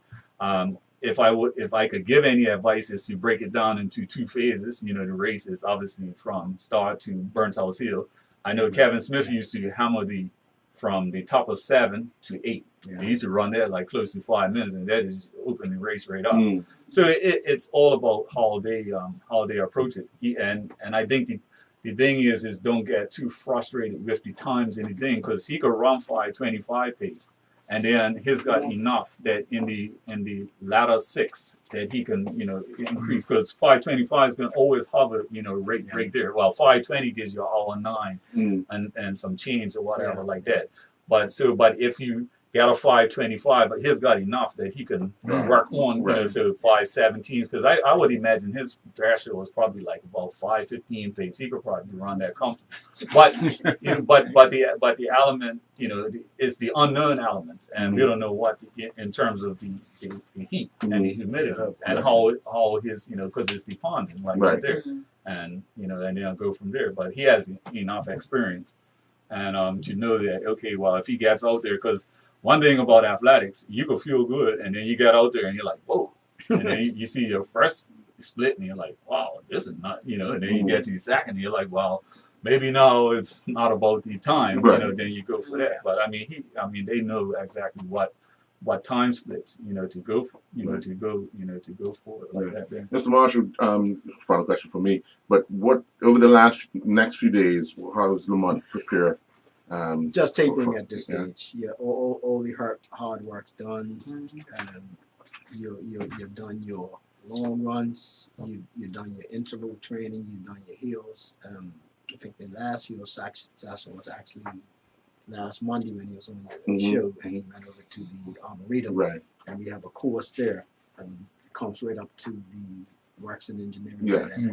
The hill's pretty steep. Yeah, that's the hill I run every day. Yeah, I see you up there sometimes. Yeah, but you run or you jog? And neither. So all that's finished. At this stage, 4 days before the race, it's all about tapering, proper rest, proper eating, and mentally envisioning. Okay, this is what I got to do. He knows the course, and like Jay said, Kevin's thing was get to the top of Burnt House and run that next mile. And our thing would be once you hit the liquor store on the corner of Harbor Road and Mance Road, the Bamboo Gate. When you get there, if you have run conservatively enough, you can get some really fast miles. You know what I mean? That's when you start dropping it down to 510, even 505, because that's a lot of a lot of downhill. Sure is. And you get that, there's 525s up Somerset, you get them back. And again, we have the plan, and hopefully the weather would be conducive to a good time. I mean, if it's not, it's nothing we can do. If like on the day, if the temperature's like 75, 76, it's 85, 90% humidity. My instruction would simply be just when you race. Yeah. Dr. any final comments before we wrap up? Wow, yeah. I just want to say I totally understand all this athletic talk because I've been there, I felt it a little bit, conditioning the mind. I'm with them. Competition diet. Yes. Listen, I'm feeling very athletic these days. But I do want to again, really recognize that. I thoroughly enjoyed Jay's meeting last year. I was right there, remember? And I'm looking forward to the Marshalls being a part of their month, right? It's important. That's important. But I want to thank the committee. Roger, who takes care of all of the Marshalls, and his team, critical. Renee takes care of the money, and she makes sure that it all gets spent wisely. Lisa and everyone, Ray, who's been on the team, my brother, of course, and Morris. And also want to thank all of the volunteers. We could not possibly do this. They've been over at the North Pavilion. They'll be out on Friday. So all of the volunteers, don't forget to come, sign up, and get your numbers today between 3 and 7. And I think I have to thank my mama too. Like I'm feeling the need to thank my mama. You think? My dad. We thank my dad all the time. His spirit is always with us on this day. But I also want to say, shout out to Mom, who's really always behind telling me what to do. Don't forget. So I'm looking forward to seeing Bermuda and heading to Bermuda on Friday. Bermuda Day Half Marathon Derby. Yes, it's here. So. Thanks a lot. Not a problem. All right. Oh, Ian, thank you to you. Yeah, you're one that's deep. Don't worry about all that. It's weird. That's good. That's all good. Do you want to say a final comment about picking up? Yeah, I'll come back to that. The pick up again at National Sports Center from 3 p.m. to 3 7? to 7. 3 to 7. Everybody come out. All us late people, come on and get your numbers, please. All our late people, Bermudians like to. Yeah, right to the last minute. Yeah, always like that. Sorry, you want to say something? With the women's race, I'm going with Christine Daly. Okay. I think she will win the race. She's did some really good training. She's going in 2 races, 10K. She ran a personal best 41:10. And 2 weeks ago on the Sir Stanley Burgess 5K, she ran 18:49, which was another personal best. That's an incredible time for a local woman. So I think that she will go in as a favorite. Okay. All right. Again, thank you all for joining us here on Inside Sports Talk Radio. Thank you. Thanks for having us. And we'll see you Friday morning. Yes, All right. you All right. We're going to take a commercial break and be back after this. will. Chris, is that Michael Douglas? I see a lot of the new bikes. Like somebody said, this Wait, say Gary's. Yeah, I know. Gary's 20. You? I got this come with Larry too. John trained him. Yes. What's wrong? Like, when you get trained, you never offered to train me. Everybody says that. Everybody says that. No, after the fact. No, I did it before that. I take on runners every now and again. Yeah, I've heard about her. I'm looking forward to seeing her. Yeah, I've heard about it. So, he was gonna take me on, but I said I don't want to. No, easy talk a lot, man. I mean, I know people say, Mr. Thompson? Okay. Oh my God! Oh my God! There's some heavy hitters here. There's some heavy hitters here, boy. This is right out of Rotterdam somewhere like that. There. What's up? Yeah. So I'll see you up there on Friday. Always a pleasure, man. Yes, God bless. All right, man. Stay good. Okay. Take it easy, right? You good, right? No. Kenny's got a chance now.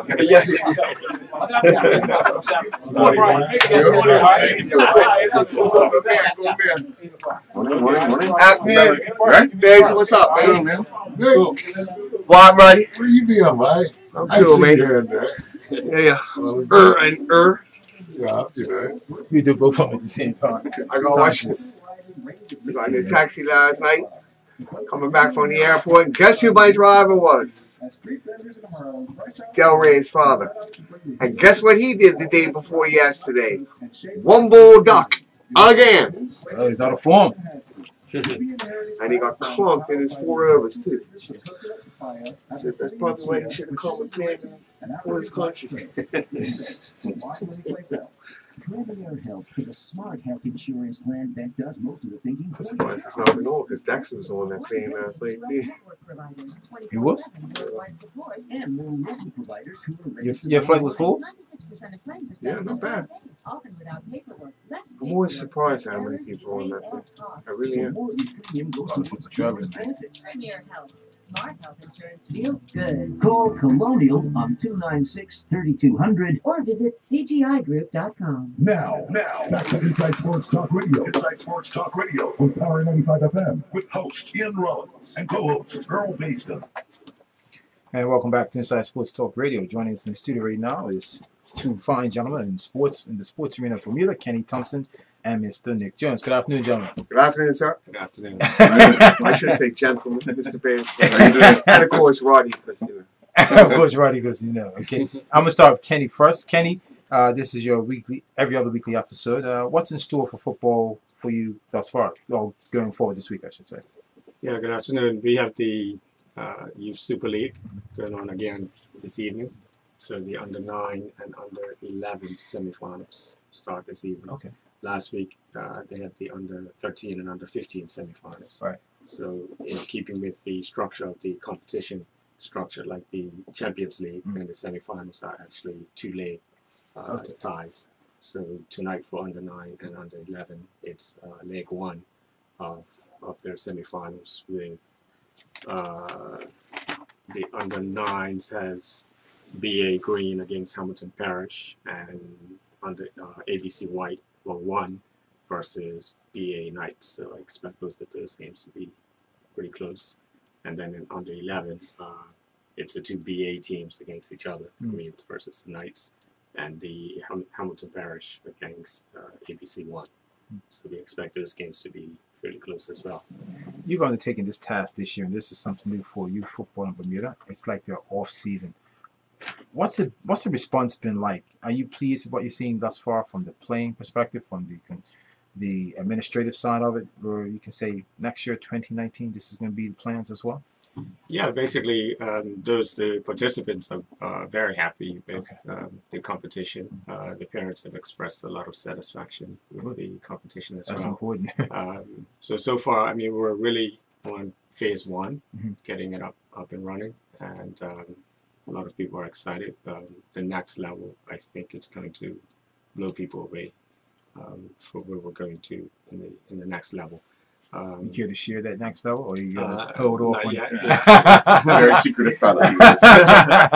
But yeah, you know, we're actually pleased that we wanted to have some more things in place at the start, Right. and you know, really for where we're going with it, it takes a lot, and we're finding out that we had to actually kind of plan a little bit more in detail and go back and forth with certain things. So we're actually glad that we started it, because that gave us an opportunity to see exactly how things are. And I guess then with the vision, actually getting it to fruition, sometimes you have to kind of work it a little bit, iron out a little bit of kinks, and then continue on. So that's what we've done. We're pleased that we started it, and the next levels are going to be incredible.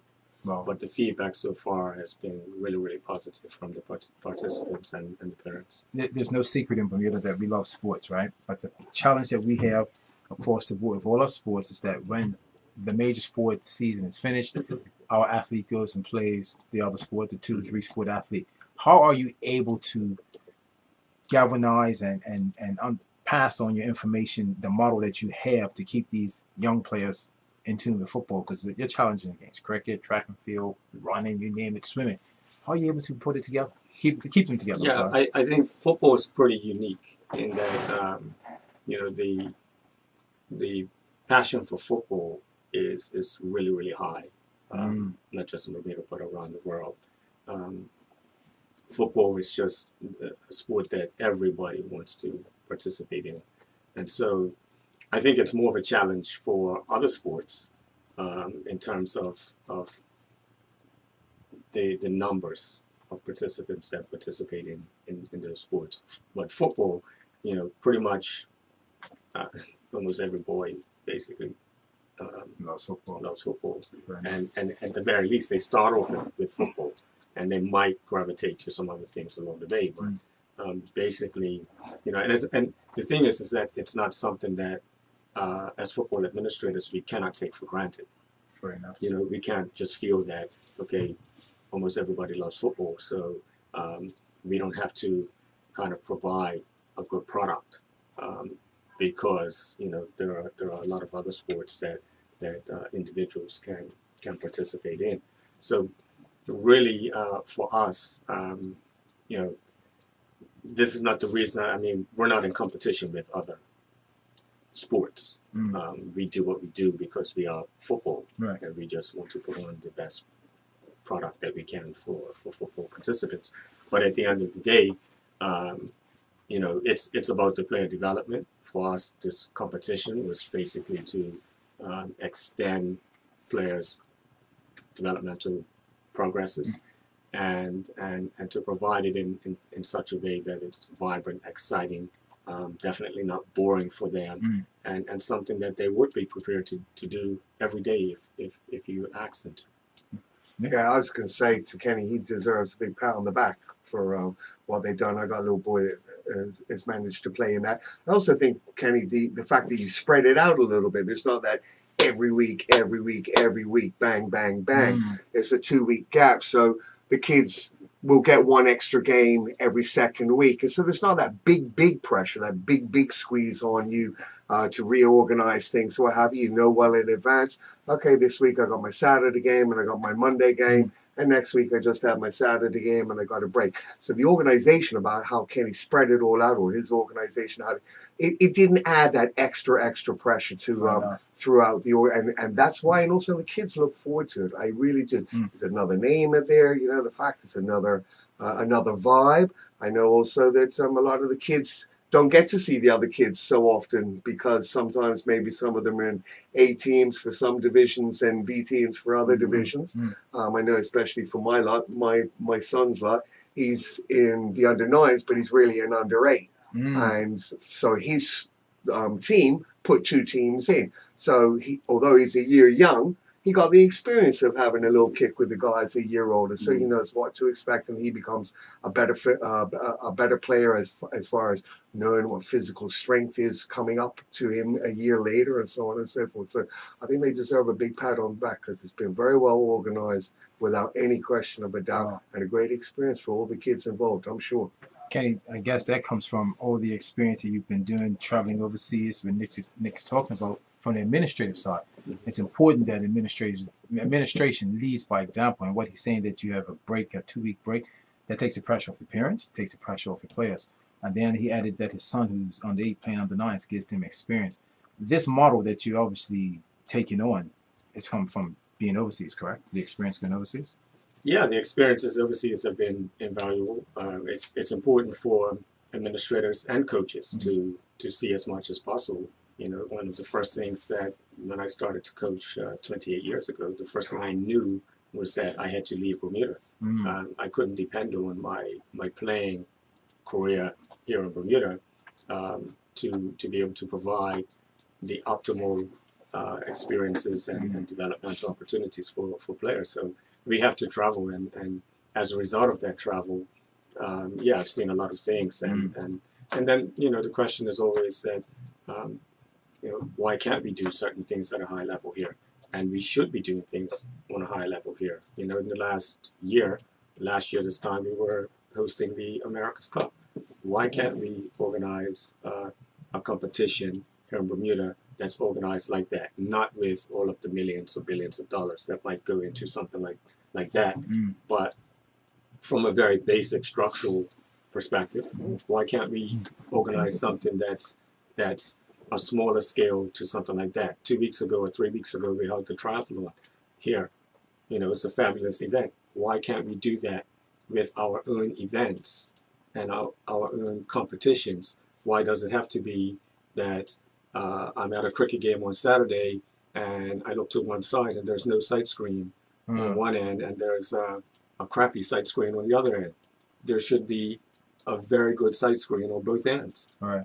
So why is it that we should be saying to ourselves, organize these competitions professionally?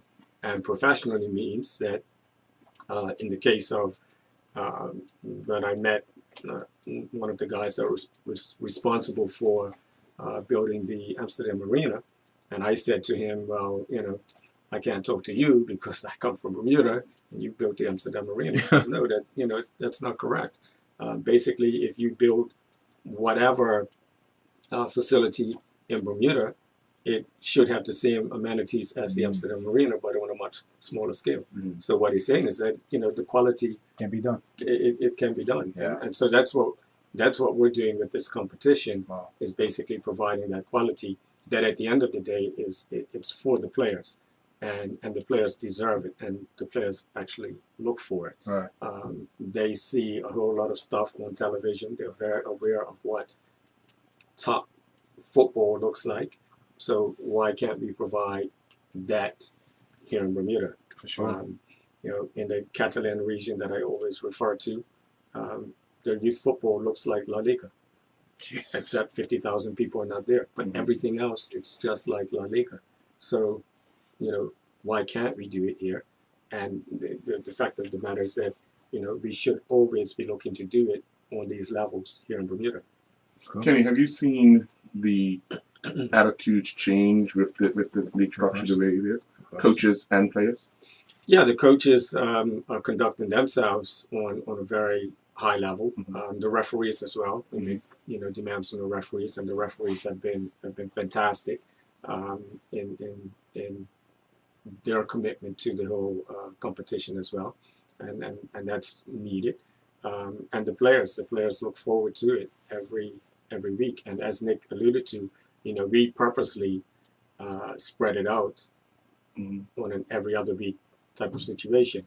Number one, yes, because it can be a little bit demanding on players and parents. But number two, we wanted the players to actually miss it, so that they come back excited the following week. True. So, the approach to things has been fantastic. And as we continue to grow, one thing that Andrew and I are always discussing is that, we want to provide more for coaches, to provide more exposure and educational opportunities for coaches so that they can raise the level of the players and raise the level of the game overall, because that's what it's going to take. Right. It's going to take high quality coaches who provide high quality instruction to players to get the players to a much higher level, and then they can perform on a better level. Nick, how are you channeling your son's excitement about playing in the league? Oh, it's just, I like I said, in that league specifically, I just go along to watch. But that's how I look at it as a parent from the outside. Like Kenny says, there's things that he had some teething problems this year. I mean, I'm just going to pick one off the top of my head, not criticizing or anything, but I remember there was one thing. I know that the Warwick Academy teams had a problem during that half term or the February break or whatever it was. I don't.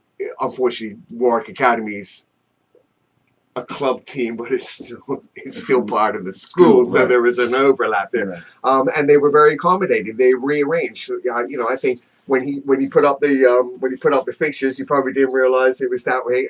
But they rearranged it. There was no problem.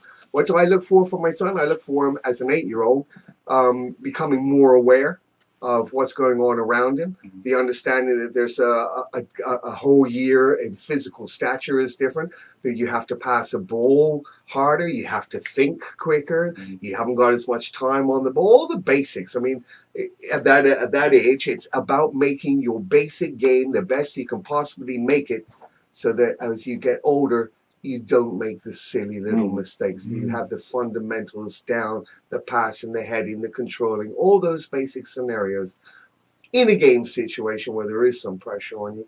And I think that's the perfect stage for it. I think he's done, Kenny and his group that's involved. And even just to twilight a little piece of it, the fact that the kids come out to the music. You can't tell me an 8-year-old or a 9-year-old kid or 11 or 13-year-old kid doesn't enjoy coming out to a little bit of music to know that they're playing in a Champions League. It's important. They rise to the occasion. The more you feed kids, the more the higher the level you set for them, the more they respond. And that's what it's all about. And Kenny set a very high bar on this. And I personally would like to say well done to him, because, like I said, I'm just a parent on the outside in that one. But it is fun to go and watch it. Right. You said at the beginning, Kenny, you had you planned when you first started. What was it, 8 teams or 12 teams? But you took 8.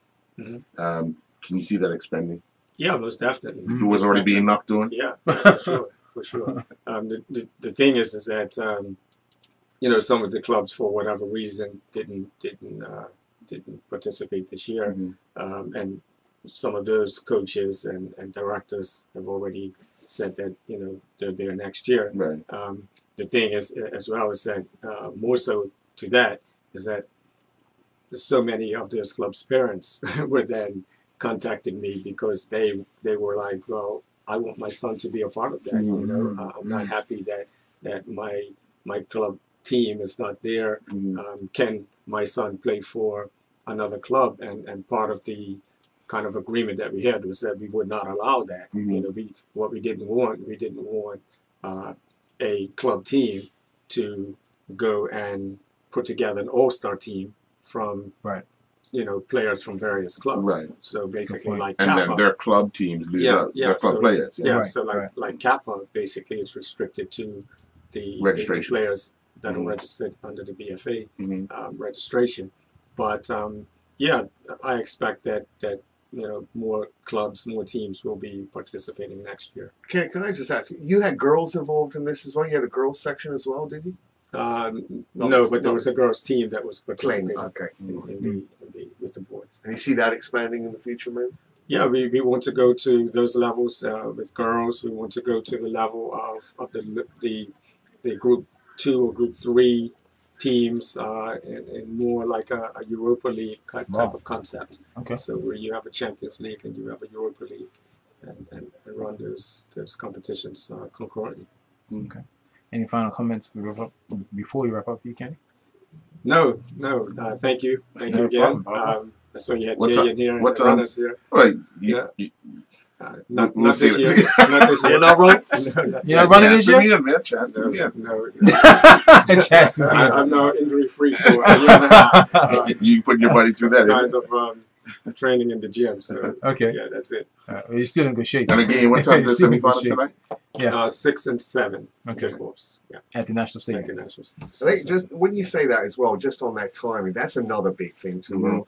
That is important, because so often in Bermuda sports that we say that we're going to kick off at 6 o'clock and it starts at 6:15 and kids don't arrive on time and what have you. That's a big praise for them as well. On time. 6 is 6. Whistle goes. If you're not there, poor you. Yeah. Really? And I personally think that is fantastic. It teaches people to be responsible with their time, be prepared in time, and when the whistle goes, they're gone. That's the way it is, and that can only make that young man or young woman, because there are a few there as well, a better person for the future in what they're going to develop as a person later on in life. Definitely. Wow. Cool. It's just switching up now. May 24th or May 25th, Bermuda Day holiday. Nick Jones. You're going to be in the lead vehicle this year. We're carrying some live coverage on ZFP-TV7. You're with Mike Watson. You've been doing this now for 20 plus years. About the same time as Kenny's been coaching. He just said 28 years. 28. And I was saying that outside. Yeah, 28 years I think this is. It's a long time. Dang. Yeah. Well, you've seen a lot in your time. Seen a lot. There's been there's been some very good races, and there's been some methodical races where there's always a champion, but it's over within 5 or 6 seconds without being rude. But it doesn't matter what happens, because I think if ever I could, not saying because Bermuda Broadcasting after 28 years I'm still doing it, so there's obviously something it's right and people love it. If there was ever one thing I'd love for the company to capture more of in the future, is capture the people down the back. The people that are doing it for their first time, the people that have done it for a challenge, the people that have lost 50 pounds since January in order to complete it. Yes, it's important the person that crosses the line, male and female, are the champions, and it's fun, and there's and those parts are important to for the record books and what have you. But I've always said that there's so many untold stories further down the line. It's very difficult. You only have so much in resources, and you have to do what you have to do. But I think if you take the fans and the public that are along the route throughout the years, I think, to be quite honest with you, and I don't want to promote this or anything, but if you're ever going to rub somebody's house, May 25th is the perfect day, because there ain't nobody home. not that I'm condoning it, but that's the sort of scenario, you know what I mean? There's been more and more people out. I remember 2 years ago, I'm not going to forget that. The crew from the ship that was in town. The captain and his entire staff were out on the bridge, and they hit the horn for a few times in that year as well. So obviously, they were listening to it themselves through some shape or form, or they could hear the commentary from us from the radios down below, because the horn started to beat before the lead runner came there and what have you. So, it is a magnificent day. There's no question about that. It is Bermuda Day. It's a huge piece of tradition. And without, saying anything any other way other than I've been proud and honored to be at the front and well, I've been at the front all the time, because when I wasn't in front of the men, I was in front of the women anyway. I can tell you one thing, that's the only way I was ever going to cross the line, May 24th. And technically, you didn't go across the line because you go correct. Correct. One of those people that get shunned off for not having the official number on. You to the right. Interesting. Lamont Marshall is the favorite this year. Yeah. Will you see any challenges coming from outside of that? No. The Smith boy, youngster. Jay. Maybe. Chase. For a while. Chase for a little while. I mean, that's the only thing that is a little bit disappointing. Is for so often we've had somebody that's so far ahead. I mean, I don't want to use it all the time, but you know, I remember the year, and he's my co-commentator on Friday, and he has more stats and more everything and information. Mike Watson's brilliant alongside me. I will say that. But I remember, you know, a big build-up one year to all the local boys, and well, Chris is local, but he isn't. But you know what I mean.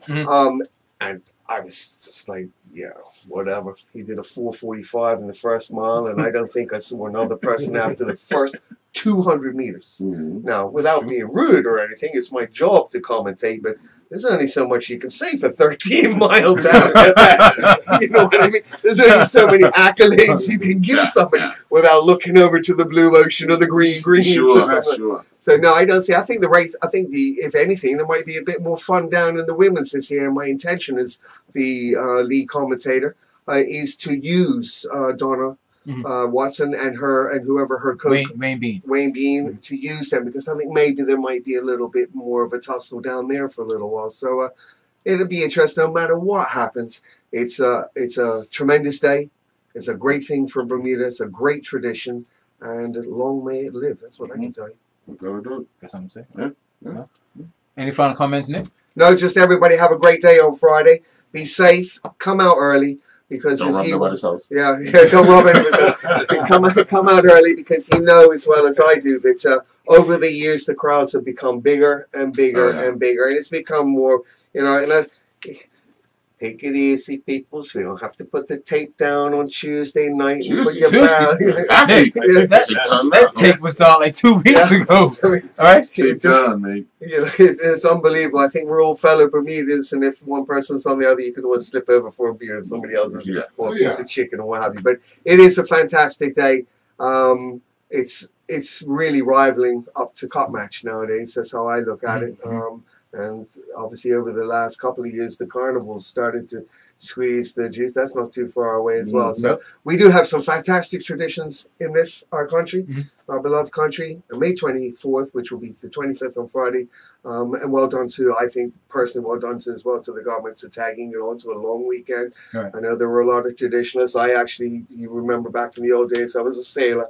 And I remember having a sail one Tuesday when they tried it once before, remember? And all the sailing people from the freaking dinghies went out there on a Tuesday in the harbor, which caused a problem because normally it's in St. George's, and that year they brought it to the harbor because the holiday had tried to be switched or whatever, blah, blah, blah. They've got it right. There's no question about that. Friday it is. Let's have a great weekend. Let's everybody be safe and sound. Everybody on the street cheering on the locals, whether they finish first or 1,000. They participated, and that's what it's all about. You know, you don't realize how many people actually watch until you actually run.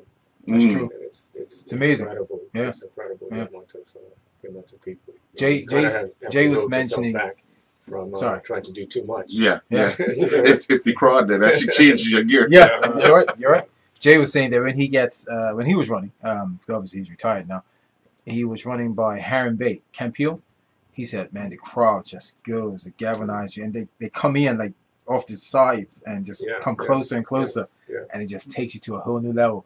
But when he gets to Brunch, he was like, where's that crowd? Well, that's the other one. I mean, if you talk about this crowds, over the years, Darrell's Wharf, from Morgan's Road down to Darrell's Wharf for the old Inverary, has grown tremendously in crowds down there. And of course, you get sucked into it, and hello, look what's in front of me. I'm going to climb to Bamboo Gate. You know, there's the one of the three big climbs in the thing, and you've been sucked into the crowd noise, and away you go, and you think you're all thing, and halfway up that hill, you get the reality check. You know, I've always had to be very, very calm because I get spoken to from the time we leave right to the end. And it's, you know, I enjoy it. I basically run the 13.1 miles, speaking to everyone and saying good morning. And, you know, feel like a town cry by the time you get one year, I was running this, like, just close by with this lady, and all the way down, you know, people saying, "Hey, Thompson." And we got down by Heron Bay Marketplace, and she says, "Is your name Thompson?" I say, "Yes, it is." She says, "Oh, because I just arrived on the island a few months ago, and I was sure those people don't know me already." That was pretty funny. We laughed about that for yards. Yeah, but you know, it's amazing. As Nick said, it's amazing. I miss it. You know, but you know, I've just had to make the decision that my long term. Don't keep talking as well as you are now, because you might get and end up commentating the rate you're good. Nick must be reading my mind. You never know, Kenny. You never know. Well, that would be from the experience of guys further down the path. Nick was talking about. Nobody would be as far down as I would be. I can assure you that. It's all good. But it's enjoyable for everybody. Yeah. Sure. That's one race I've never looked at running. Talk about, you said right at the top the fact that we're going to go on air earlier this year, and you're going to have the TV coverage and so on and so forth. I think that's another added dynamic to it. So, you know, going to the opposite side, saying about finding some stories down further down the line and giving them a little bit more airtime, sort of thing. Maybe that's an opportunity or what have you. But I think the actual concept of doing it that way and expanding it, and it can only make for a better day as well. So tips to you and everybody here for organising and having a think outside the box for once. Well, we're trying, and we're just trying to improve in every aspect that we do here from your broadcast company. So it's gonna be a first, and gets underway 8 o'clock on ZFB TV 7 to pre-race, and then obviously live with you and Mike Watson and the commentary team live on television. So keep our fingers crossed, and weather conditions are good, we bring it to you live. Alrighty, all right. Any final comments, gents? Yep. No, good luck to everybody. Cool. And Kenny, I'll see you after for commentary. Let's take a final commercial break, and we'll come back and wrap up things. Sorry, mate. I was saying to you, I was like, how easy a conversation was that, man? Yeah. You're halfway there. That was really easy. You would join me 8 o'clock on Friday morning in Somerset, live on TV. All righty. Nice to see you, my brother. All right. Awesome. Yes. Cool, man. All right, Guys, take care. He gave me an idea. Yeah. Exactly. No, I've been on the road. I went with the cricket to Malaysia. So we left here on the 8th. I came back 8th of. I left here on the 8th of April. I came back on the 8th of May. Oh wow! I got back, and 3 days later, my aunt died in England. So I just got back last night. I had to go back to do a funeral. Whoa. So I've been away for 40-something days now. My condolences. I need to go for a run. Trust me. I should be chasing that thing. Hey. Yeah, man. Go back a long time. Boy, there.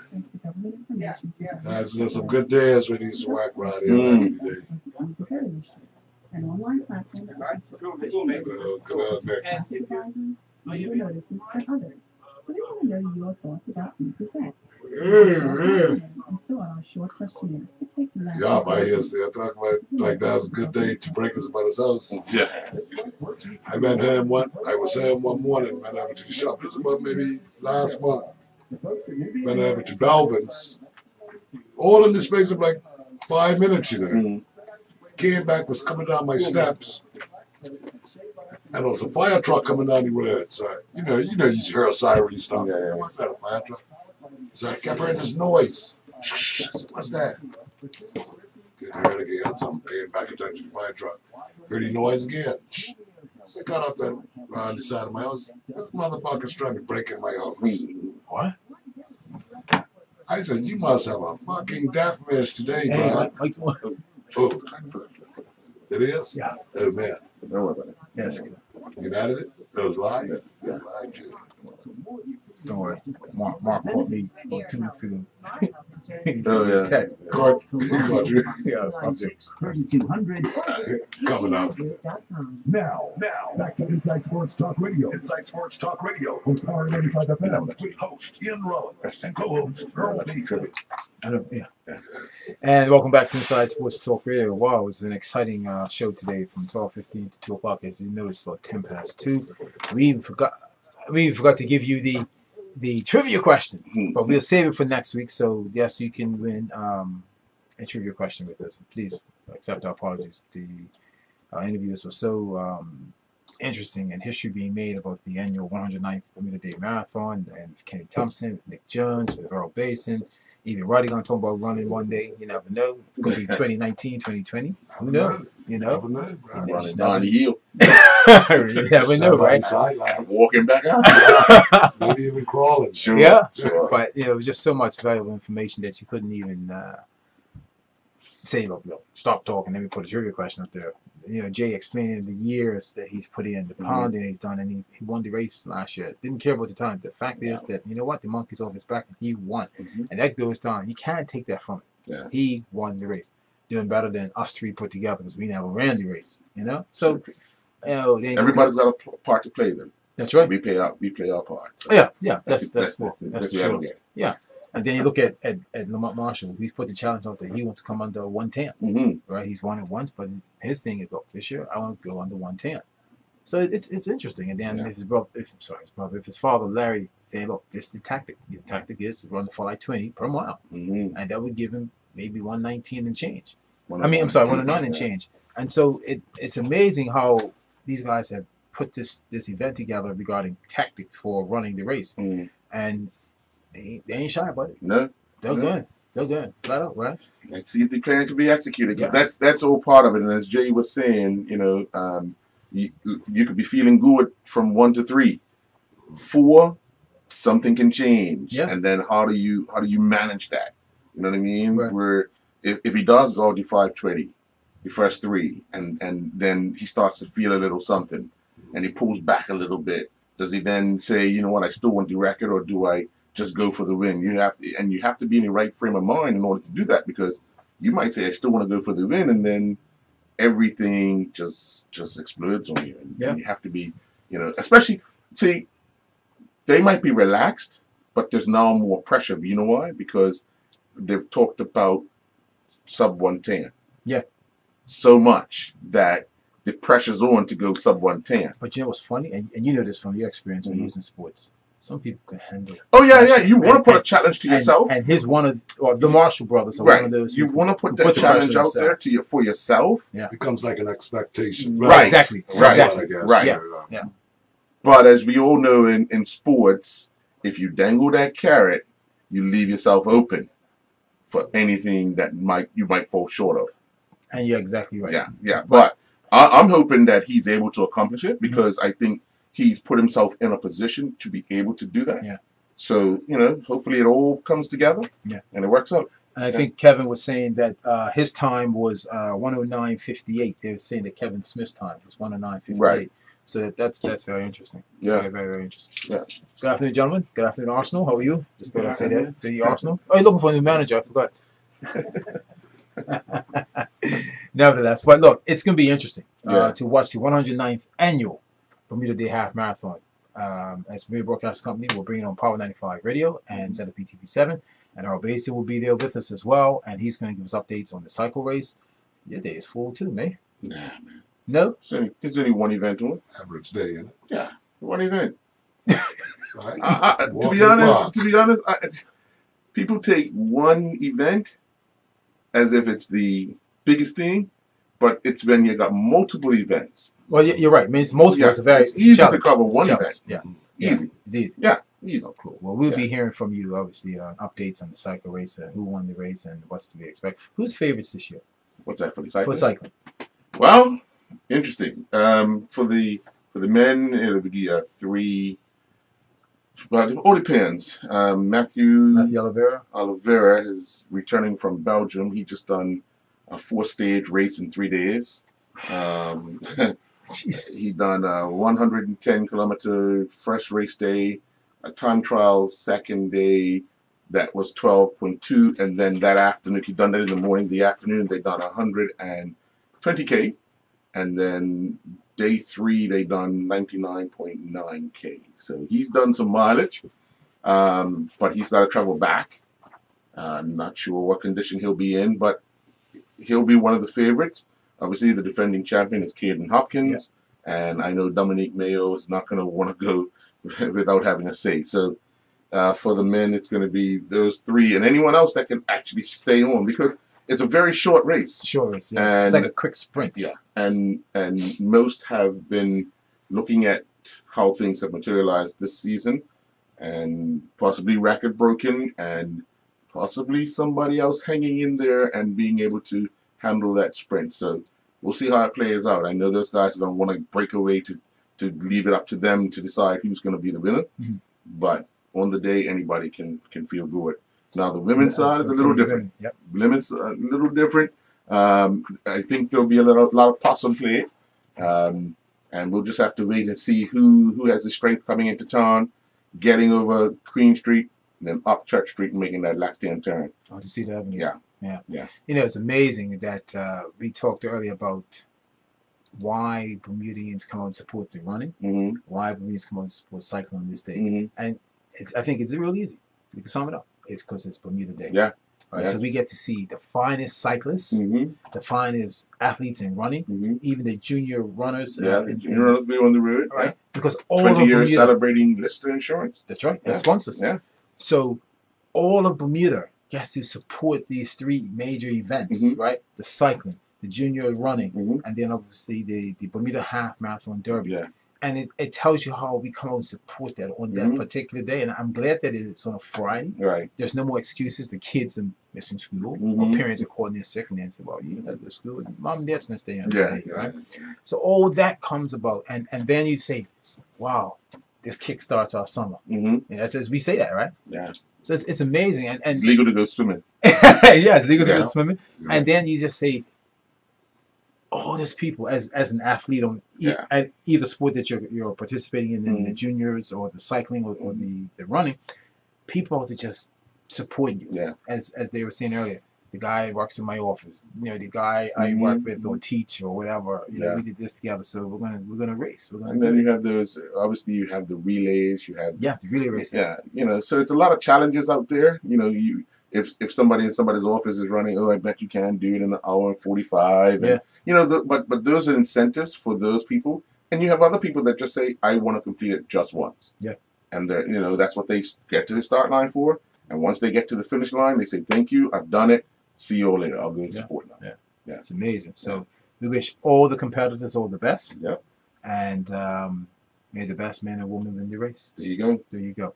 Again, we're going to carry it here on Power 95 on Friday morning at 8 a.m. We're going to carry it also on ZFB TV 7 on all the updates in the Bermuda Day Half Marathon Derby and the cycling race. Any final comments, John, before we wrap up? See you next Monday. See you next Monday. Okay. And I probably will be saying some other things next Monday too.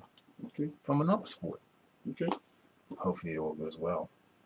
You know what I'm talking about, right? Champions League. Oh. That's this weekend too. Yeah. That's Saturday. Liverpool taking on Chelsea.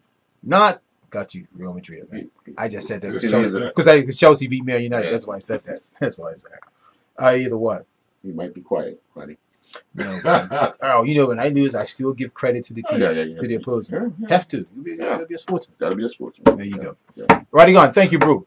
So it's a pleasure. I'll see you next week, Monday. No, actually. No, it's one more Monday. Yeah. You don't like her all night. That's good. That's good. I know. I mean, if I.